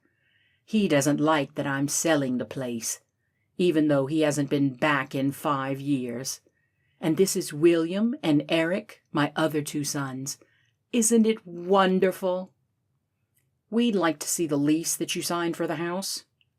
Peter folded his arms and glared down at her. Mandy stood up as tall as her 5'5" self could stand. "Look, I get that you like this place, but you left your mom behind, and she did the best she could. It's her choice. I'll get you the paperwork, but I refuse to allow you to bully me in what will be my house." Peter stepped back, surprised. "Whatever. I just want to make sure everything is done correctly. I'm a lawyer. It's my job." "Right. I'm sure that's exactly why you're butting in." Mandy went through her purse and pulled out the paperwork. "We both had our attorneys go through it as well as my realtor. You'll find everything in order." Peter snatched it from her and started to read. Mandy rolled her eyes and pushed past him toward the kitchen where they'd been working the day before. Everything was packed up and ready to go. "We figured since you'd done most of the work, we'd better do the rest." One of the brothers, Eric, held out a hand. "I'm sorry. My brother means well, but he can be a jerk." Mandy taped one of the open boxes. "I noticed." Eric laughed. "That's not what I was going to say, but yes. You have to understand that when we found out Mom was suddenly moving, we got suspicious. You can never be too careful these days with hackers and thieves going after the elderly." Mandy softened just a little. "I get it. I just don't like being called dishonest." "I wouldn't either." Eric looked around. "I can't believe this place won't be ours much longer." Mandy stopped taping. "It's still hers, technically. I'm just doing a rent-to-own for now, getting back on my feet." Eric raised his eyebrows. "Really?" "Yep." Mandy taped the last box. "So, did you guys just come to help her move? Because it's already done." "Well, yes. But it happened to work with our schedules to come for Thanksgiving. Our families are all in Twin while we get Mom settled." "You do know that there's a hotel closer, right?" Eric shrugged. "Burley's nice and all, but we prefer Twin Falls because it's closer to the airport." "No, I mean one here, in Cottonwood. It's the old mansion out there by Cottonwood Ranch. It's a hotel." "That old rundown place?" William stood in the doorway and smirked. "No thanks." Mandy glanced between the 2 brothers. "Wow, you really haven't been here recently, have you? Maybe you should check it out on your way back to Twin Falls. Which will be when, exactly?" Peter handed her the papers. "Everything looks good. We'll get the last of her stuff and get out of here." "Thank you." Mandy caught Esther's eye in the hallway. The poor woman's normally cheery demeanor was missing. "Esther, are you okay?" "Oh, sorry, dear. Yes, everything is fine. I'm just going to be sad to leave here. I guess it just hit me that it's going to be today." Mandy hugged her. You know you can come back and have tea with me whenever you'd like. We can listen to some of your old records." "That would be wonderful." Esther patted her face and turned to Eric. "I'm afraid I've worn myself out. Would you take me to my new place now? I need to rest." "Of course, Mom." Eric turned to his brothers. "You guys finish with the van and I'll be right back." They nodded and got to work while Mandy went out to her car to grab her bags. She knew exactly which room she wanted as hers, and she couldn't wait to get started on it. Instead of worrying about packing things for Esther, she had the whole day to unpack her own things. The boxes of clothes sat in one corner of a spare bedroom upstairs, and they'd stay there until the shop opened. That's where she would create more clothes until she had other space. After that, she'd use it for a guest room for Emily or her parents or whoever came to visit. Her bedroom was just off the kitchen and connected to the one bathroom downstairs. It wasn't ideal for when company came, but it was great otherwise. It was bigger than she thought it would be for the size of the house. Her queen would fit in just fine with the rest of the furniture. She hoped. Otherwise, she'd just sell it and find something smaller. As soon as the moving truck pulled away, Mandy opened all the windows to let in fresh air, and then pulled out some cloths she'd bought to start cleaning. Esther had kept the house clean for the most part, but there were areas that hadn't been touched in a long time. While Mandy cleaned, she took note of things she'd need to buy before her moving truck got there. Esther had left all of the appliances, but Mandy would need food to fill the fridge, curtains for some of the windows. Esther left what she wouldn't need at the rest home, and something to sleep on until her bed got there. When the house got too cold from the open windows, Mandy shut them all and closed the curtains that were left. She was surprised to see that the sun had already started going down. She'd been cleaning longer than she'd thought. Thomas would be there soon. There was no way she would let Thomas see her with sweat pouring down her face. So she dug through her bags until she found soap and shampoo. She sent a quick text to let Thomas know where she was and that she'd be ready in about an hour, and then turned on the clawfoot tub to take a nice hot bath. Chapter 8.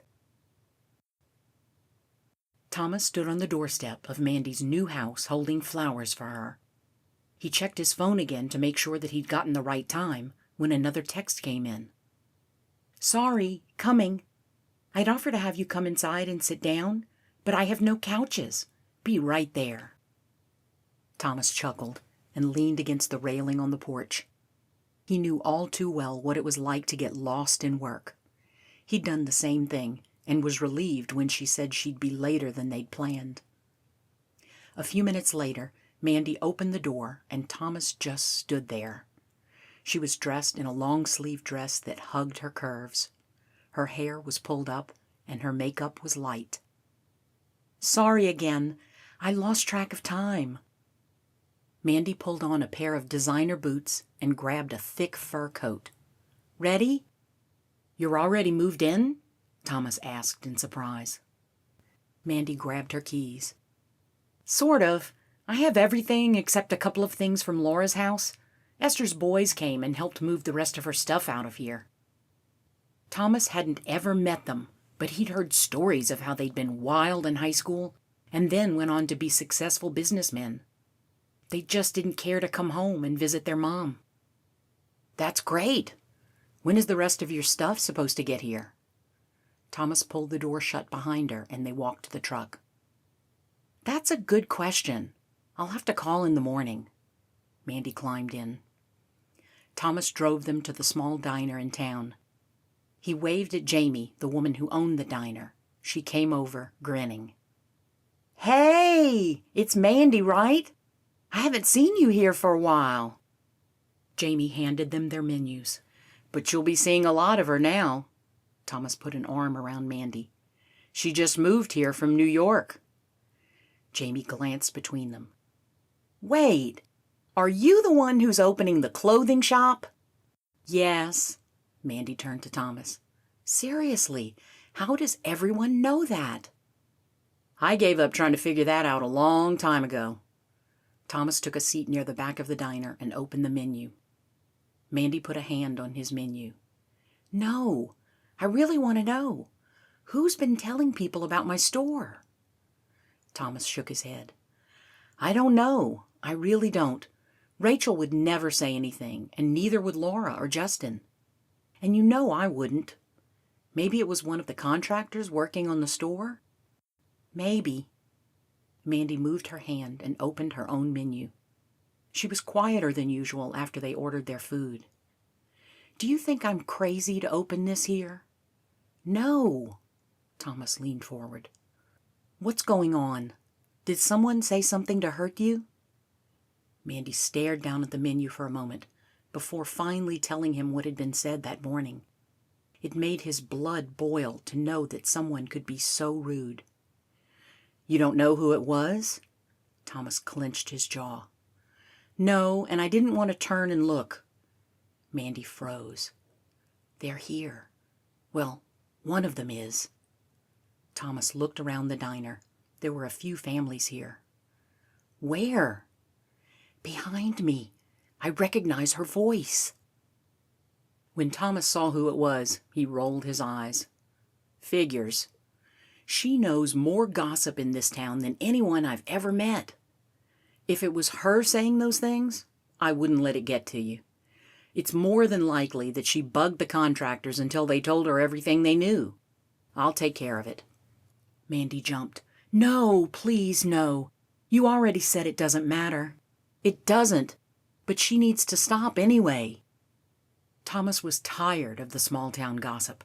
It was the one thing that he could live without. It's fine. Besides, I can just prove her wrong by putting this down on the map with my designs. Mandy grinned. Thomas took her hand and squeezed it. I have no doubt you'll do exactly that. Mandy dug into her biscuits and gravy, and Thomas took a bite of his burger.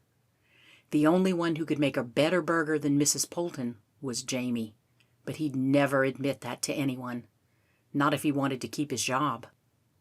When they stood to leave, Thomas tried to lead Mandy away from Sherry, but she stopped and purposely walked past. Thomas groaned inwardly. He knew where this was going. Why'd Mandy have to be such a firecracker? Oh, Thomas, how nice to see you. I hear you're building a ranch of your own out near Cottonwood Ranch. Yes, ma'am, although the weather's making it rather difficult. Thomas took Mandy's hand. We'll see you later. Sherry caught the motion and her eyes lit up. And who is this beauty? I didn't know you were dating someone. This is Mandy. She's been here a few times before. Thomas saw Mandy open her mouth and he continued. She's moving here from New York City. Yes, I'll be opening up a cute little shop just down the road from here. I'm so excited. Okay, that was enough. Thomas waved and steered Mandy out of the diner and to the truck. It wasn't until both doors were shut that he finally let out the laughter that he'd been holding in the whole time. Did you really have to do that? He wiped his eyes. Are you kidding? If I hadn't, we would have missed that priceless expression when she put two and two together. Mandy held her stomach as she laughed. I'm sorry, it shouldn't be this funny. Thomas started the pickup. Oh, but it was. Hopefully that will be the end of the gossip. Mandy coughed out one more laugh before her face grew serious. Do you really think it will? Or did I make it worse? I'm one of her favorite people. She tries to set me up with her nieces all the time. One glare from me and she should stay quiet. Thomas pulled up to the house and frowned. Were you expecting company?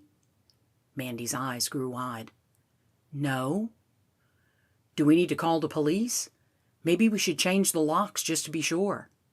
Thomas picked up his phone, but she shook her head. They're my parents. The room had an icy cold feel to it, and there was no way that Thomas wanted to leave Mandy alone in there.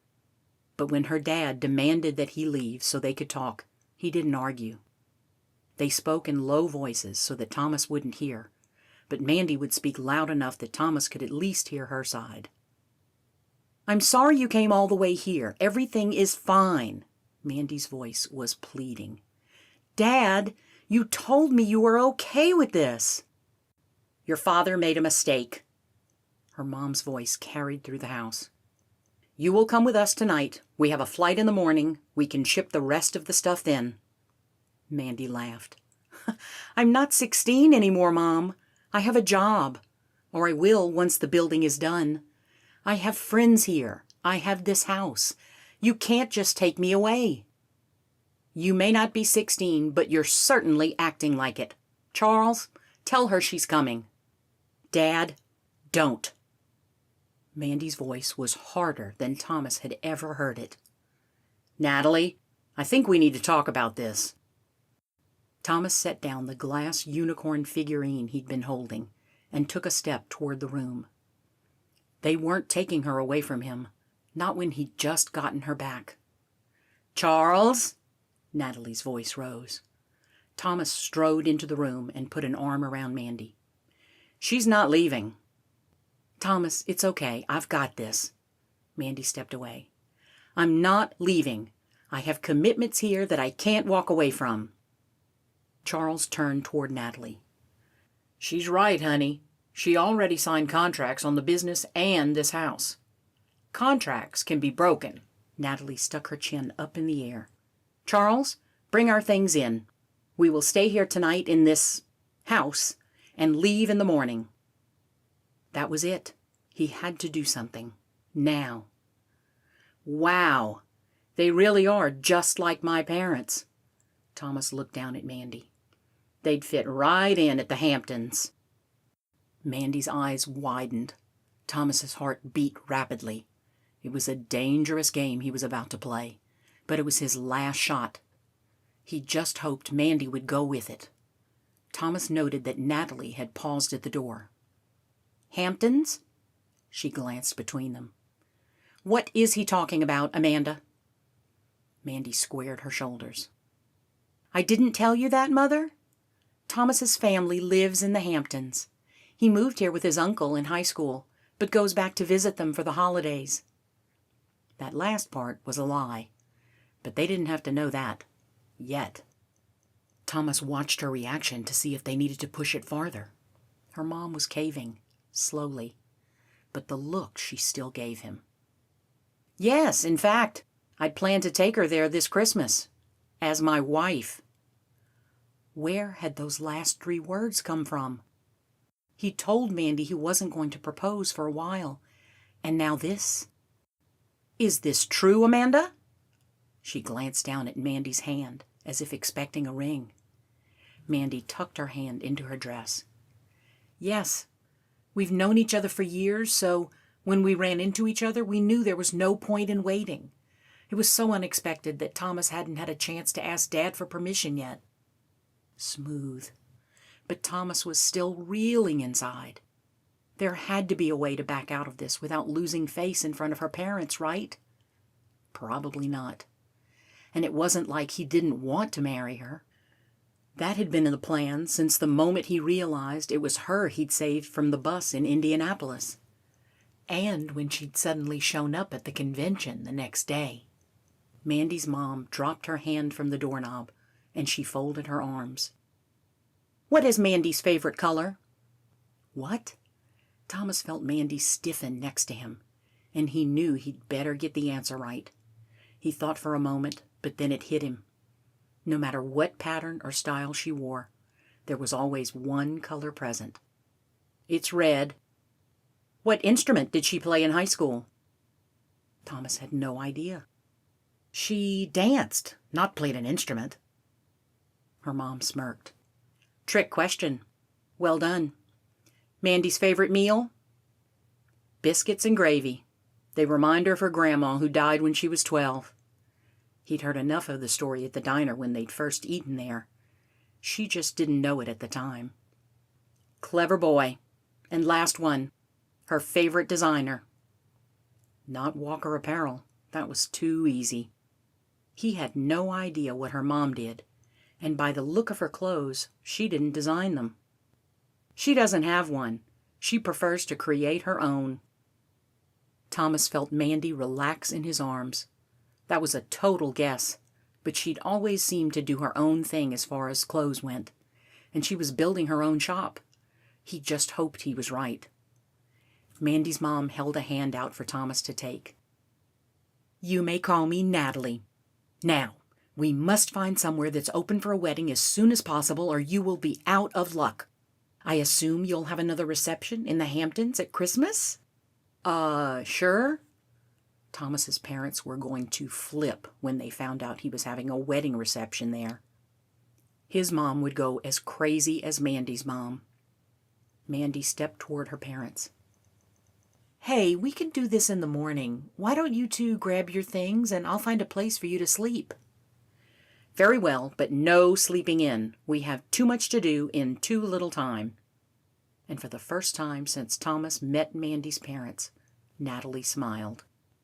They left the house and Mandy turned to Thomas, her hands on her face. "What are we going to do?" "I don't know." Thomas took her by the shoulders. "We talked about this earlier today and both of us said we weren't ready. I'm still at that point. What about you?" Mandy covered her face with her hands. I don't know. I mean, we both knew it was going to happen, just not like this." Thomas tipped her chin until she met his eyes. "Mandy, I know it's the day after I first officially kissed you, but we've known each other for 2 years. We've set up our friends. I've saved you from a bus. I don't know that there's much more for us to do. Will you marry me?" Mandy searched his eyes for a moment before finally nodding. "Yes." Thomas bent down and kissed her. She wrapped her arms around his neck, kissing him back. It wasn't until they heard the door open that they pulled away. Mandy pointed to her lips, and Thomas quickly wiped his to get the lipstick off. Natalie laughed and swatted her husband's shoulder. "Look at that, sweetie. They act as if we'd never seen a kiss before." Mandy's face turned almost as red as her lipstick. "Your room is upstairs. Come on. Thomas, Justin and Laura have an inflatable mattress downstairs that I was sleeping on. Can you grab it really quick?" Thomas nodded and left the house in a daze. Things had happened so fast that he wasn't even sure what was going on. It took 3 tries to get the code right on Justin's garage before he was able to get inside. He took the steps down to the basement 2 at a time and found the mattress Mandy had been talking about. While that one deflated, he looked around for some sheets and blankets and found another mattress for Mandy. He laid everything inside one of the quilts and wrapped it up to make it easier to carry back to the truck. He'd have to remember to tell Justin that he'd taken them. Mandy answered the door when Thomas got back, and she closed the door behind her. "I want to ask you one more time if you're okay with this rather quick turn of events." He brushed the hair away from her face. "We met because you and Laura spun a globe and ended up here. Whirlwind is just how you do things, and I'm more than happy to be a part of the craziness." "Good answer." She reached up and kissed him on the cheek. "Come on, Mom and Dad are upstairs."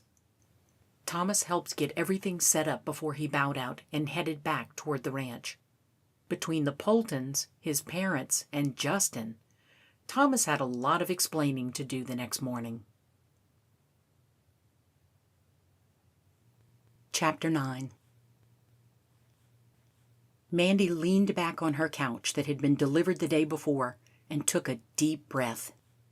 It had been a long few days, and by the sound of things, it wasn't going to calm down anytime soon.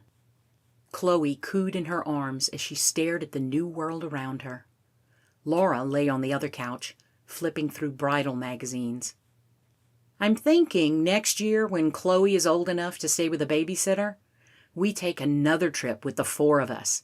Just you, me, Thomas, and Justin.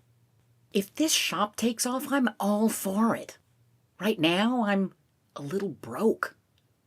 It wasn't something Mandy had ever had to say, and she wasn't thrilled with the way it sounded, except that by June of next year, she'd be a shop owner and a married woman, That part still blew her away. "I think you're right. You can make a better dress. But do you have time?" Laura dropped the magazine she held and went for another one that was filled with bridesmaids' dresses. Mandy pointed to a notebook on the coffee table. "It's there. I came up with it last night while Mom was droning on about the perfect centerpieces."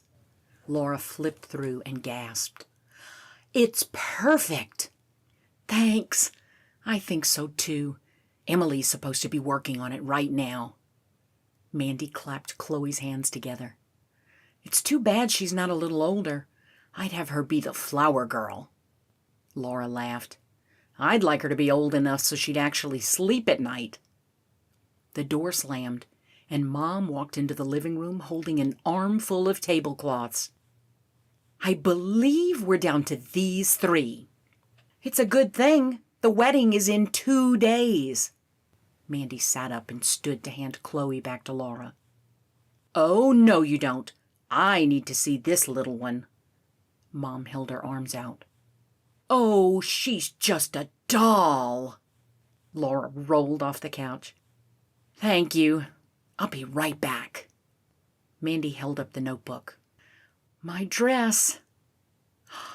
Oh, darling, that is gorgeous.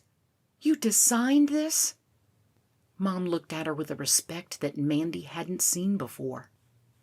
"Yes, and since it's fall, I'll have some fall colors to accent it." Mandy turned the page to show her the other designs. Mom pulled Mandy to her and kissed her forehead. "You have a gift. And while I don't like that you're hiding out here with it, I'm proud of what you've been able to accomplish." Mandy figured asking her mom to say it again so she could save it and frame it was probably a bit much, so she filed it away under things she'd never thought she'd hear. "Where's Dad?" "He's out with Thomas looking at the land he owns." "Really, honey? A ranch?" Mandy laughed. "Not for a while. We want to get things set up here first, and then once the shop is established, we'll move out there." Mom sighed. "Very well. Now, about the guest list." Mandy couldn't stop grinning as she walked down the aisle. The cold November weather had given way to warmth just for her special day. The leaves underfoot crunched as she took one slow step after another. It was too slow for her taste, but she'd already sped enough things up. She could slow down and savor this day. Thomas stood just below the arch that led into the fairy garden, dressed in a tux that her father had helped pick out. Thomas's parents stared her down as she walked past.